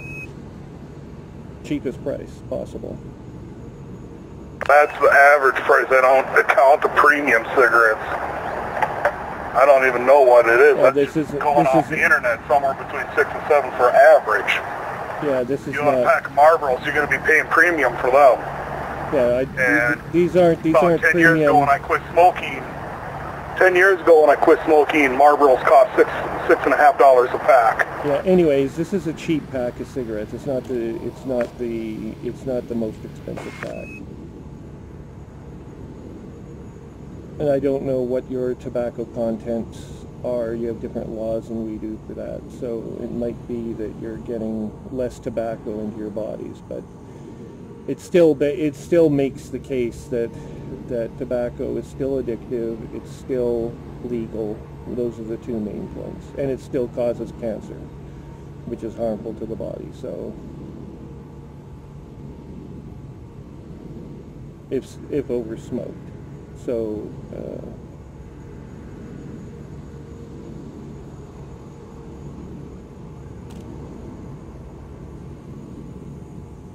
I mean, we're going to run into this with cannabis. I mean, in Canada we've legalized cannabis, which is fine, but if you legalize it, you have to be prepared to accept that some of your healthcare costs are going to go up, because the human body is, whatever it is that's in cannabis, it's not designed, the human body is not designed to inhale fucking smoke. It's designed to inhale nitrogen, oxygen, air mixture. And why do you want to legalize more and more drugs that are going to potentially do more and more damage, and therefore raise your medical costs? Because they're right now. The reason that you want there are a number of reasons why you'd want to legalize drugs. Number one, the alternative being at the moment incarceration, which is in itself expensive. So doing nothing and keeping the status quo is also an expense. We have found in our country that there is less expense associated with treatment of addictions and other secondary effects of drugs than there is from incarcerating people who get caught with it and ruining their lives so that they can't work jobs or be productive members of society, which isn't fair, equitable, or helpful in any way, since it doesn't serve as a useful deterrent in any event. Just march them into the Arctic Ocean. You'll be solving the problem. Yeah, well, I'm sure that's what you'd like to do to your criminals. Here we have a more enlightened philosophy. I'd love to march our criminals into the ocean. It'd be a long time before they got anywhere near a fucking ocean from South Dakota. They'll never make it if they have to march. See, that's what Kim Jong-il does, stuff like that. You do the long death march to the shore, and then you either, if you're not willing to plunge into the icy cold ocean, well, then you get shot. I didn't say we're going to shoot them or throw them in the ocean, just make them march to the ocean. That's punishment enough, and then they got to find their way home. By the time they get home, they're going to think twice about being delinquents again. I don't think so. But you never know. Some of them will, yes, guaranteed. It does work on a low percentage of the population, but it does not work on the vast majority for what really ultimately is a petty crime, or not even a crime. A crime requires that other people be harmed by it directly, not indirectly, not manufactured. I mean, murder is a crime. Well, then explain to me how every speeding ticket I've ever gotten in my life is not a crime, but I've been charged with a crime and had to pay a fine for it. It's not a crime, it's a misdemeanor in the United States. It's a crime, you pay a fine for it. If you don't pay, it's not called a crime here. Crimes belong in the criminal code. Speeding tickets are in the criminal code. Not here, they're not. They don't consider speeding a crime. it's sanctionable. You'll be taken to court. You will still get a speeding ticket just like you in the States, but you won't it won't go into your criminal record, and you won't have trouble finding a job because you have a criminal record for having a speeding ticket. That would be ridiculous. It's to the point nowadays that employers don't really give a shit about what your criminal record is anymore. As long as you didn't kill somebody, they don't really care. Well, actually, Canadian government I found it far easier in Canada. The criminal record has come up a few times in the private sector, much to my surprise, whereas the federal government trusts me with all kinds of their secrets. The private sector has a problem with it here. So it's the opposite is true in Canada, actually. It's more likely you'll have trouble finding employment in the private sector. The one thing that saves me from having to worry too much about it is most companies in the private sector, you know what? They want to do a criminal records check. First of all, in Canada, I don't have to participate. It's not a requirement. And for them to lawfully require it, I can just say, no, I don't believe that that's legal. And I can file it. And then they've got the right to not even bother. And then I have the, and then in turn, I have the right to file a complaint with the Human Rights Tribunal on that company. And people have. So. But you don't have to agree to the drug testing and background checks here in the States. But if you don't agree to it, you agree to them terminating any and all employment and everything else. Yeah, in Canada it's not really an employer doesn't have that right in Canada. They don't have the right to tell you, well, you have a criminal record and therefore we don't employ you. They have a right in certain types of jobs, but the ones where it's been an issue is the ones where they think mistakenly that a federal contract could be jeopardized because of it. And in fact, I hold several government clearances, so why in God's name it would be an issue, I don't know. And they're just shooting themselves in the foot. And I have lots of other jobs. I'm not going to go running off to some tribunal or to some other third party to help me out with it, because I don't really give a shit. I don't have to work for that employer, and quite frankly, under those conditions, I wouldn't want to work for that employer anyway. So it's just hurting themselves, but some employers really do still harbor that rather arcane view of things. Now, nevertheless, the government does not. So, and the government. South Dakota is a right to work state. The employer has the right to terminate your employment at any time for any reason, and as the employee, I have the right to terminate my employment at any time for any reason. Yeah, well, both sides should have to agree to that, yeah. That seems fair. In Canada, they have to give you 2 weeks' notice, minimum, and I have the right to give them 2 weeks' notice. The only reason I have to give them 2 weeks' notice is if I want to get paid for my vacation time and all the other benefits I've accumulated. If I walk out the door... disappear. At a moment's notice, they don't have to give me the benefits that I've built up. Yeah, it's pretty much the same here for that purpose.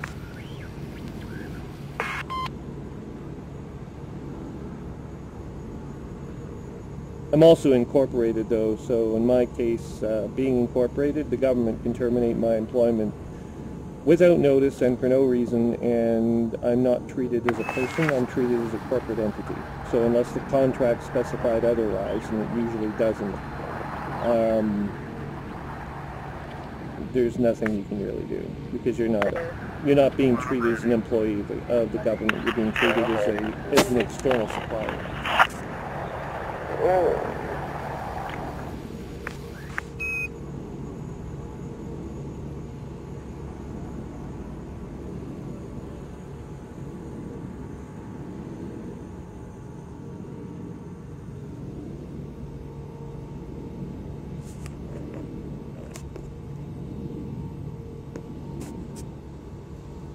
Okay, so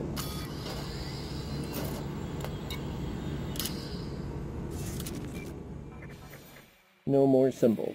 Okay, we got no more symbol. Now we will leave the system we are in, which is the Victor 1581 Cygnus system, and head for the stopover system.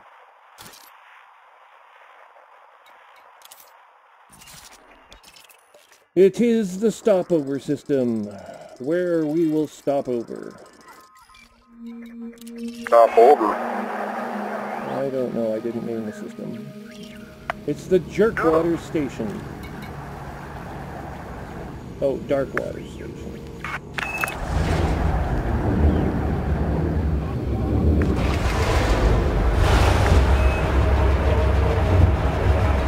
Except when ice crystallizes, it usually turns white in the vacuum of space, so there wouldn't be much dark water around the space station. You never know. Detach is good. You are go for departure. Unless someone painted it black. Or perhaps it got hit by a dirty comet. Landing gear retracted.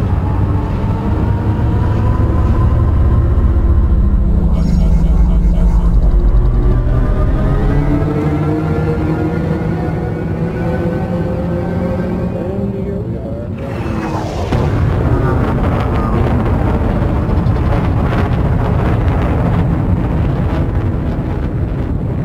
Alrighty then.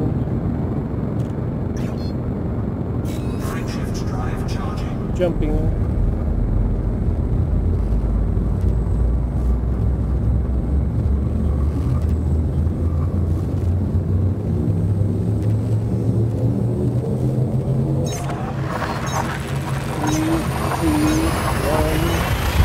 Jump. I gave some thought last night. I woke up in the middle of the night and I couldn't go back to sleep right away, so I gave some thought to logging in here. But Incoming mission critical message. I didn't think I would run into you, so I thought, well, I won't have a ring one, so there's no point. I was up till about midnight last night online. You figure Fridays and Saturday nights I tend to stay on later than I do during the week. But 3 in the morning, probably not.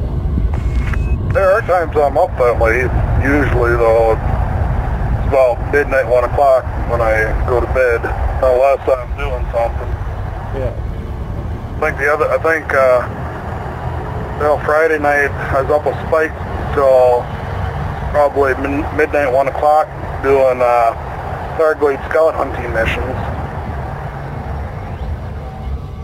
Wonder how the hell he found out where they were. What was the name of the Archimedes? Was the name of that ship? The Acropolis. Acropolis. Okay. Oh, maybe he goes and parks the ship on there so he jumps with it so he knows where it's at every week. Maybe. He kind of goes and spends time hunting Starglades lately because for the hell of it. Ooh, a blocked system, Leuchten 34714. I've overshot the system due to a panel malfunction.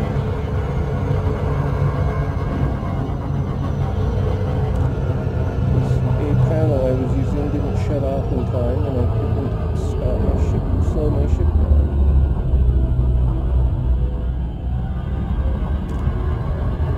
However,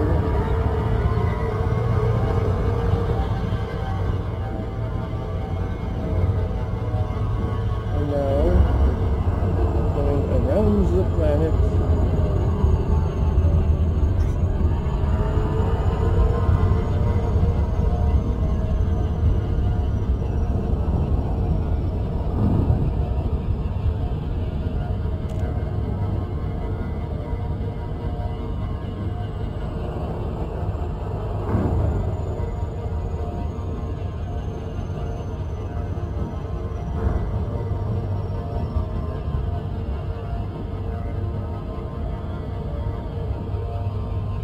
Oh, it's a gas giant.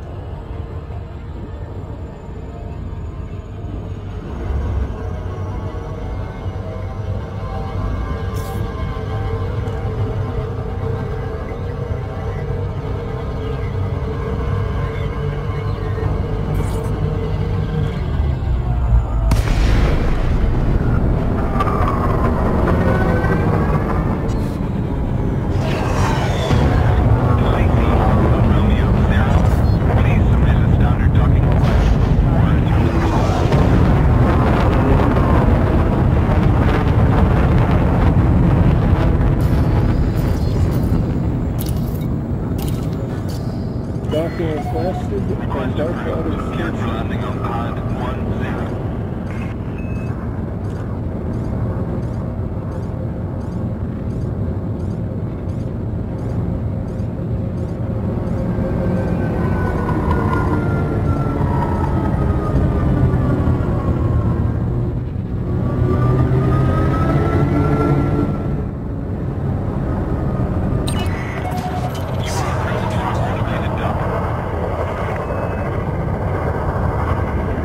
Gunship guys right ahead of me. I'm waiting in the queue. In the queue.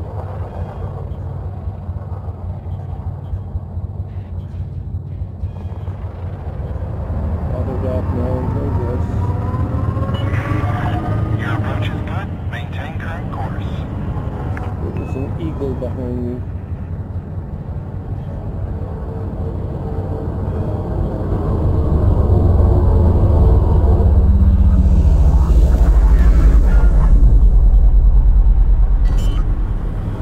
Into the station now, past the mail slot, Landing gear deployed. and the gunship has landed where there's allocated space.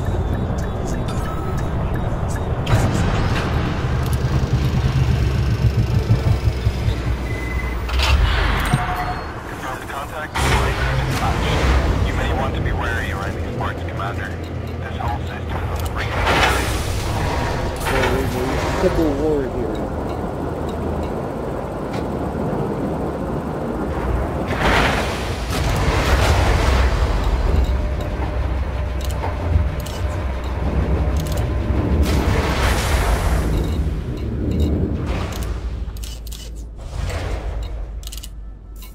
I've sold some garments. And would you like a polymer? How about some cobalt?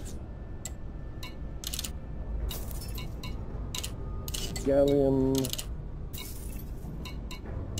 Indium?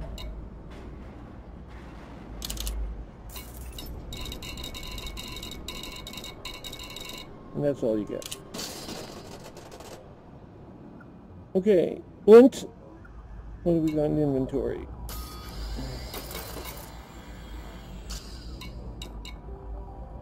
Mission board.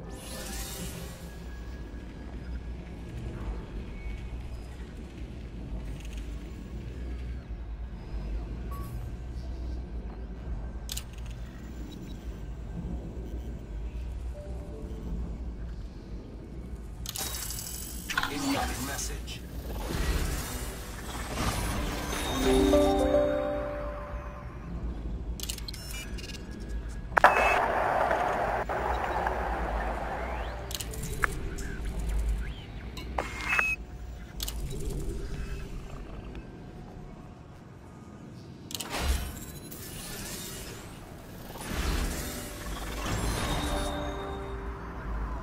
Incoming mission critical message. Oh, permit acquisition activity has been granted. The Leyton 34714 system permit.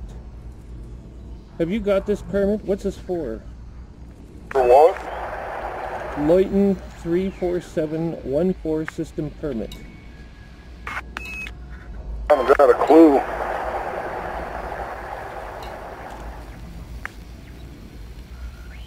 What do I got for...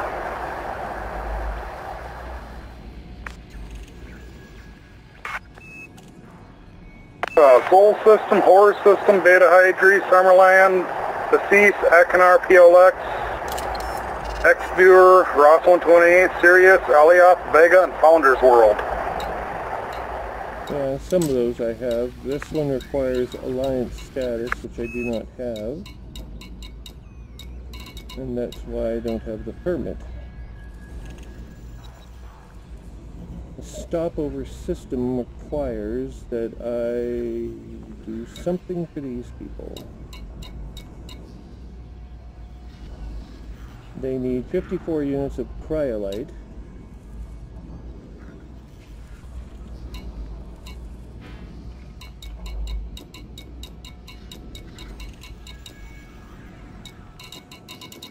They don't really have, I mean, I guess, I don't know. Oh, it's a prison colony.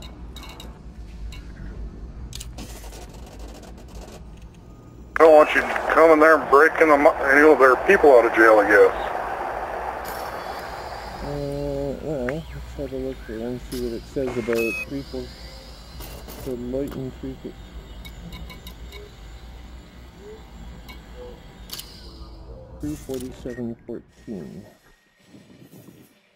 The Federation World. I'll be back in a minute. Yeah.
I'm back. Oh, Jesus H. Christ.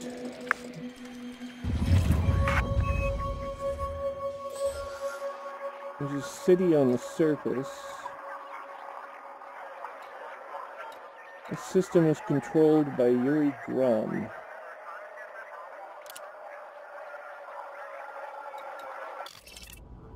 It doesn't really help me though.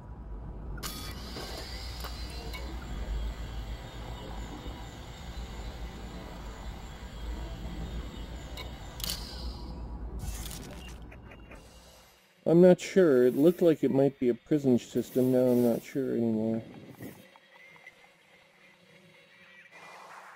Let me go have my restrictions removed.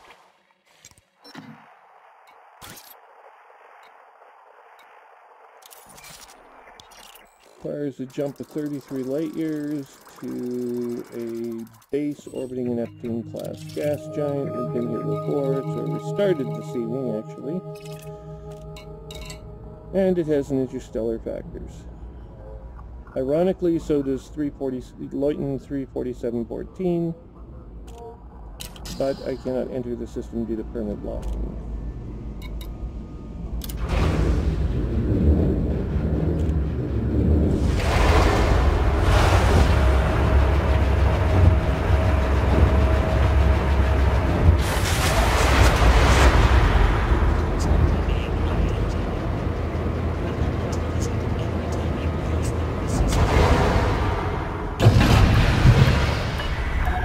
Detachment complete. You are go for departure.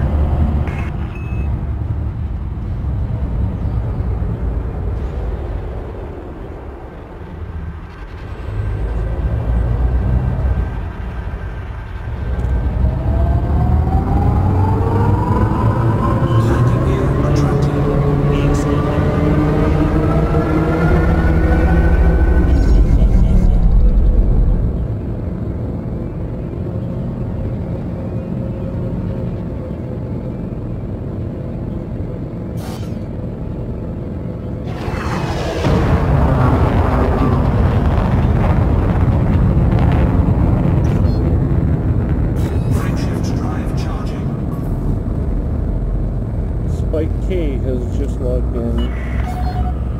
He was on earlier today. Have a safe journey.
Hey, Commander. So how did you find out where all the Thargoids were? What do you mean? Well, Aegis isn't working anymore, so how do you find Thargoids to attack? Follow Aegis.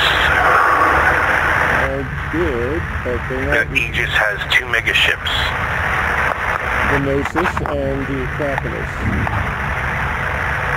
The Gnosis belongs to Cannon. Oh, I beg your pardon. Yep. Okay. The Vanguard. The Acropolis and the Vanguard. Okay. Yeah, you just Google them or INRA them or INARA. You go there and in a 10, it's about a 25 light year bubble around each megaship. There are Thargoid interactions and supercruise. Okay. And they give you missions to go and deal with them. Gotcha. And what That's about... been going on for quite a little while now. Yeah, I just didn't know. I was watching the Aegis weekly reports, and they stopped making them as soon as they moved to Earth, or started to move to Earth. So now this move to Earth is underway, and they're not publishing weekly reports anymore. They publish once every couple weeks of some irrelevant story about nonsense that's going on between them and some other group. That's about it. The other thing I was going to ask you though was, have you read Obsidian Ant's recent diatribes on the Chapter 4 features? Read? Obsidian Or Ant. watch? Or watch, Is this yeah. not a video thing? Yeah, it's a video.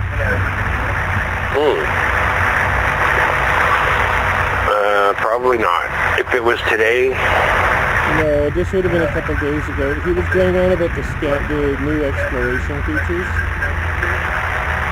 well, yeah, I watched the live stream. I didn't really watch his video. I listened to some of the roundtable discussion after that, but I didn't really... Okay. I did the opposite. What were you talking about? Like, Thursday, 3 targets were put out by Eagle Eye. Well, not on And the it's UGP 145 and Agastani are this week's targets.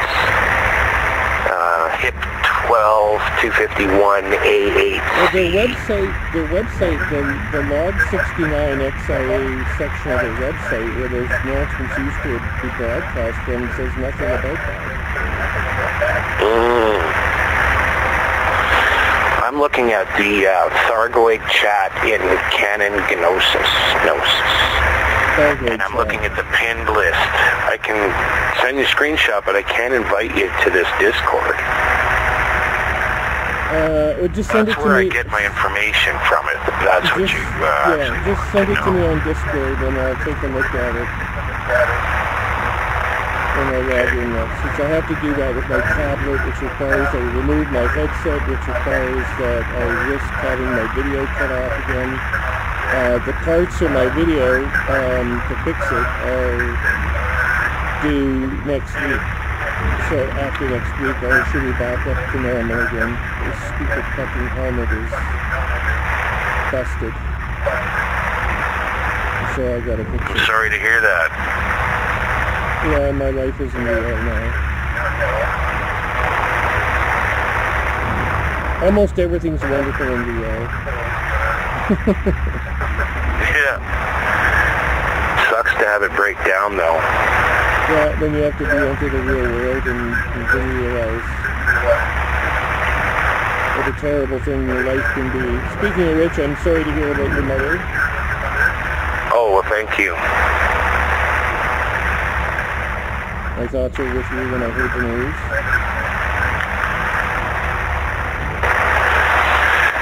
Yeah, it's been a little while now. A week tomorrow since the funeral. Seems like I haven't got anything done since. Not surprising. lost a parrot myself, and it was basically went to pieces when my mother died, so I wish I had a game I'm like this looking at up the time. something. Breadcrumbs to follow here. Not really finding much.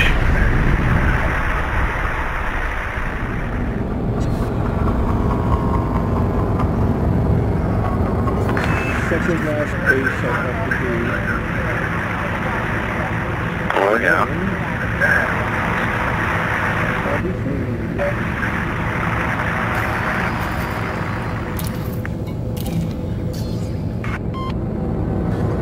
Well, I'm trying to up my Federation rank. That's my goal. Oh, aren't we all though? Well, some of us have progress already, and I don't, so I feel left out. I'm trying to get that remedied at the moment.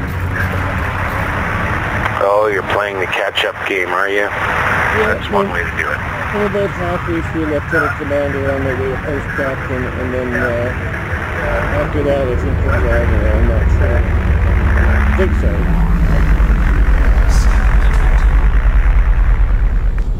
Bring him one and get himself a Corvette so he can hang out with all the cool kids on the block. That's right. That's why I'm doing it.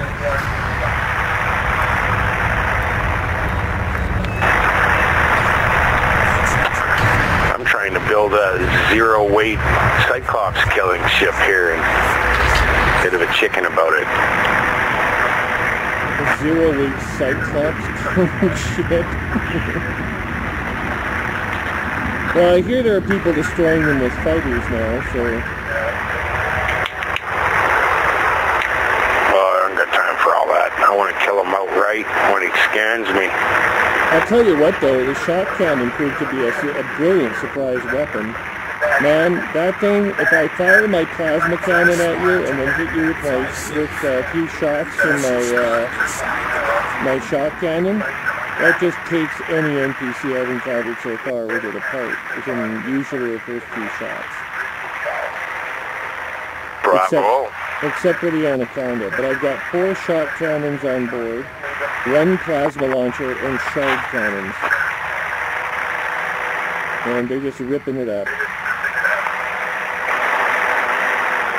Unfortunately, the shot cannon causes everything to overheat fairly quickly, so you better destroy whatever you're shooting at fairly quickly, because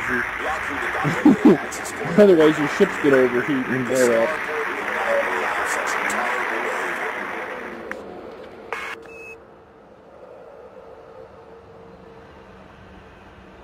Now what am I doing here?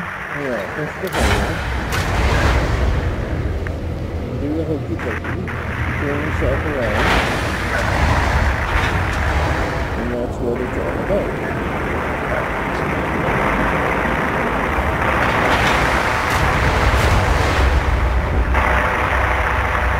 So did you play with the shot cannons at all yourself, or no? Me in beta, yeah. I got to try all the new ones that back in the last beta.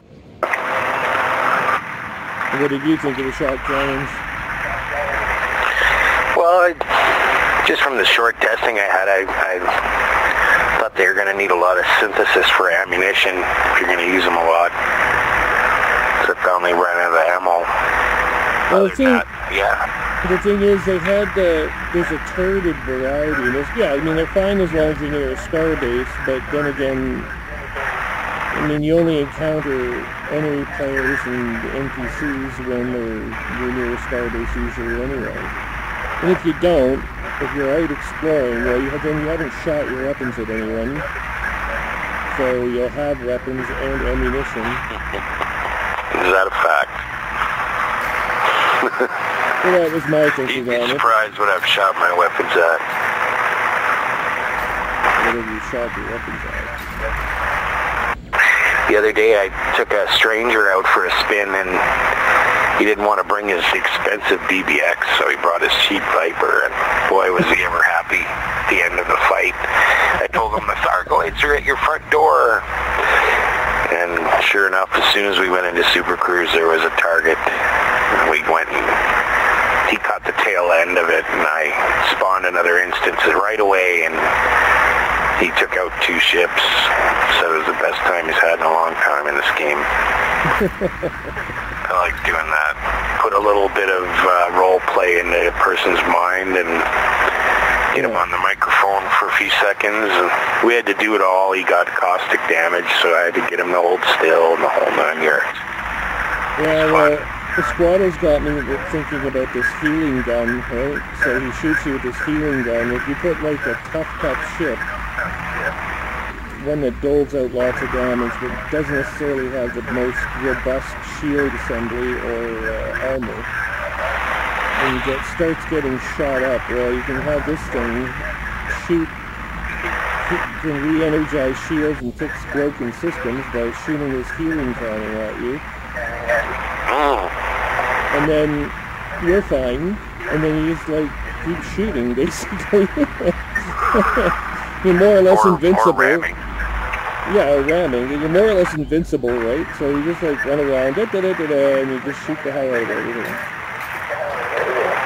As long as you got your friend with you to help heal you up again. I mean, the real strategy for a human player in that situation, of course, is if they're fighting someone like that, is to take out the healing ship, because that's the real point of vulnerability. But if it doesn't shoot at anyone, the NPCs don't give a damn about it until it's last. So, the downside to being the healer, though, is unless I try to attack targets, I get nothing for combat bombs or anything like that. Yeah, if you go full healing on one person, it's crappy for that person. Yeah, you got to get at least 1 or 2 hits in, or 3 hits in on some of the Go into a Hazres with three really good, or with 3 people that are really good at just going nuts and killing everything in sight. You stay plenty busy just trying to keeping people healed, let alone shooting things for yourself. Yeah. So if they're going to make that a common part of the gameplay, they got to look at the fact that the person doing the healing should be getting something for their effort, because otherwise they get squashed. Yeah, well, in any role-playing game I've ever played, that is unfortunately the role of the healer, right? The healer doesn't get to kill very often, but they're basically expected to sit there and guard the healer tanks. still gets credit for any kills, even though they don't actually do any damage. And you can't use a crewmate to man the gunner, because then you can't wing with the guy that you want to heal. That's true, yeah. That would have solved the problem. Let someone come and multi-crew your turreted healing beam while you shoot the regular guns, and no, can't crew and multi-crew at the same time in wings. That's silly. Well, they might end up changing that when they start getting their squadron-based crap figured out. Yeah, well, that's not going to come until after Chapter 4 now, by the looks of it. But at least in Chapter 4, some of that sensor stuff looked really interesting. And if they boost some of the prices, the rewards that you get for exploration, it might be worth people's time to actually go outside and start figuring out what's out there in the galaxy. Well, there's going to be squadrons in December, but it won't be fleet carriers with your squadrons. That's right, yeah. That's right, yeah. And still mum's the word on atmospheric planets. Maybe that'll be a big surprise for the end. I don't know. Right? I'm of 2 minds of that. I sort of think that they're not saying anything in part because that is their big surprise for the Christmas release. And yet it might not be. Or maybe they're thinking about an early Q1 release next year. I don't know what that's like. They got to do something making all planets accessible in the game for multi-purpose.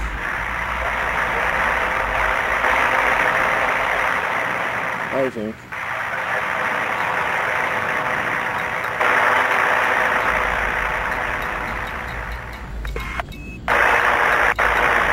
You know what? You can't refill the plasma, the shock cannons. There's no shock cannons munitions option. Oh, there they are. Yes, I'm mistaken. I beg your pardon. You need Should grid, be. right? You need grid resistors. I don't have those. Where the hell do you get grid resistors? I used to get lots of them, and now there's nothing. Guess I It's could. like the stuff that regular combat ships drop. I know, but I never see them. I guess I could go trade for them. It just seems like a waste. At least I'll get lots of them when I trade for them.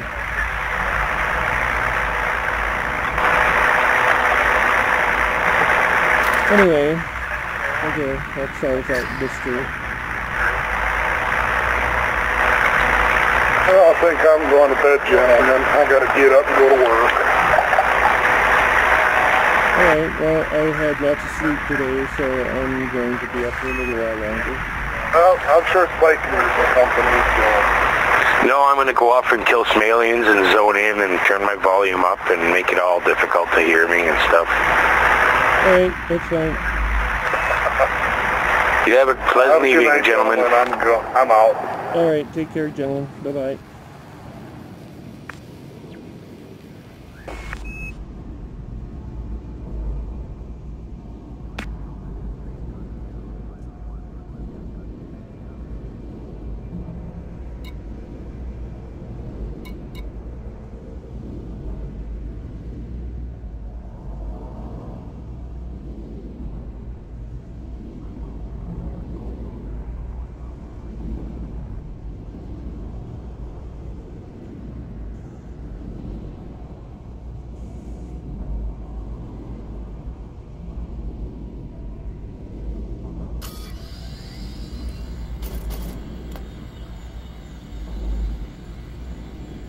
Oh, we're here already.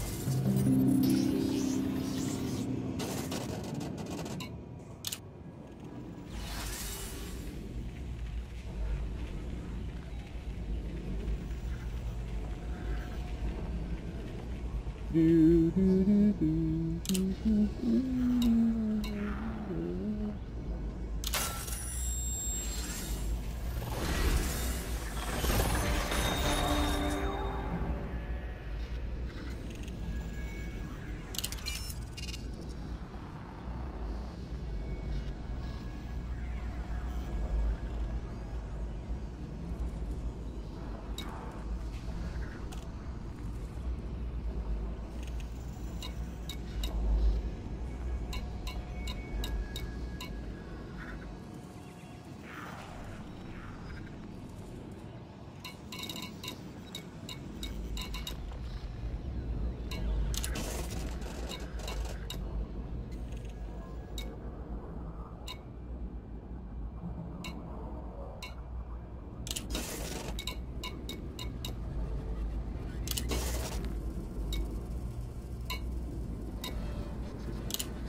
Alright, well, I think that'll be it for tonight, everyone. This is Galileo's station in orbit of Luna, Earth's moon. And we'll be continuing our efforts to advance our ranks within the Federation.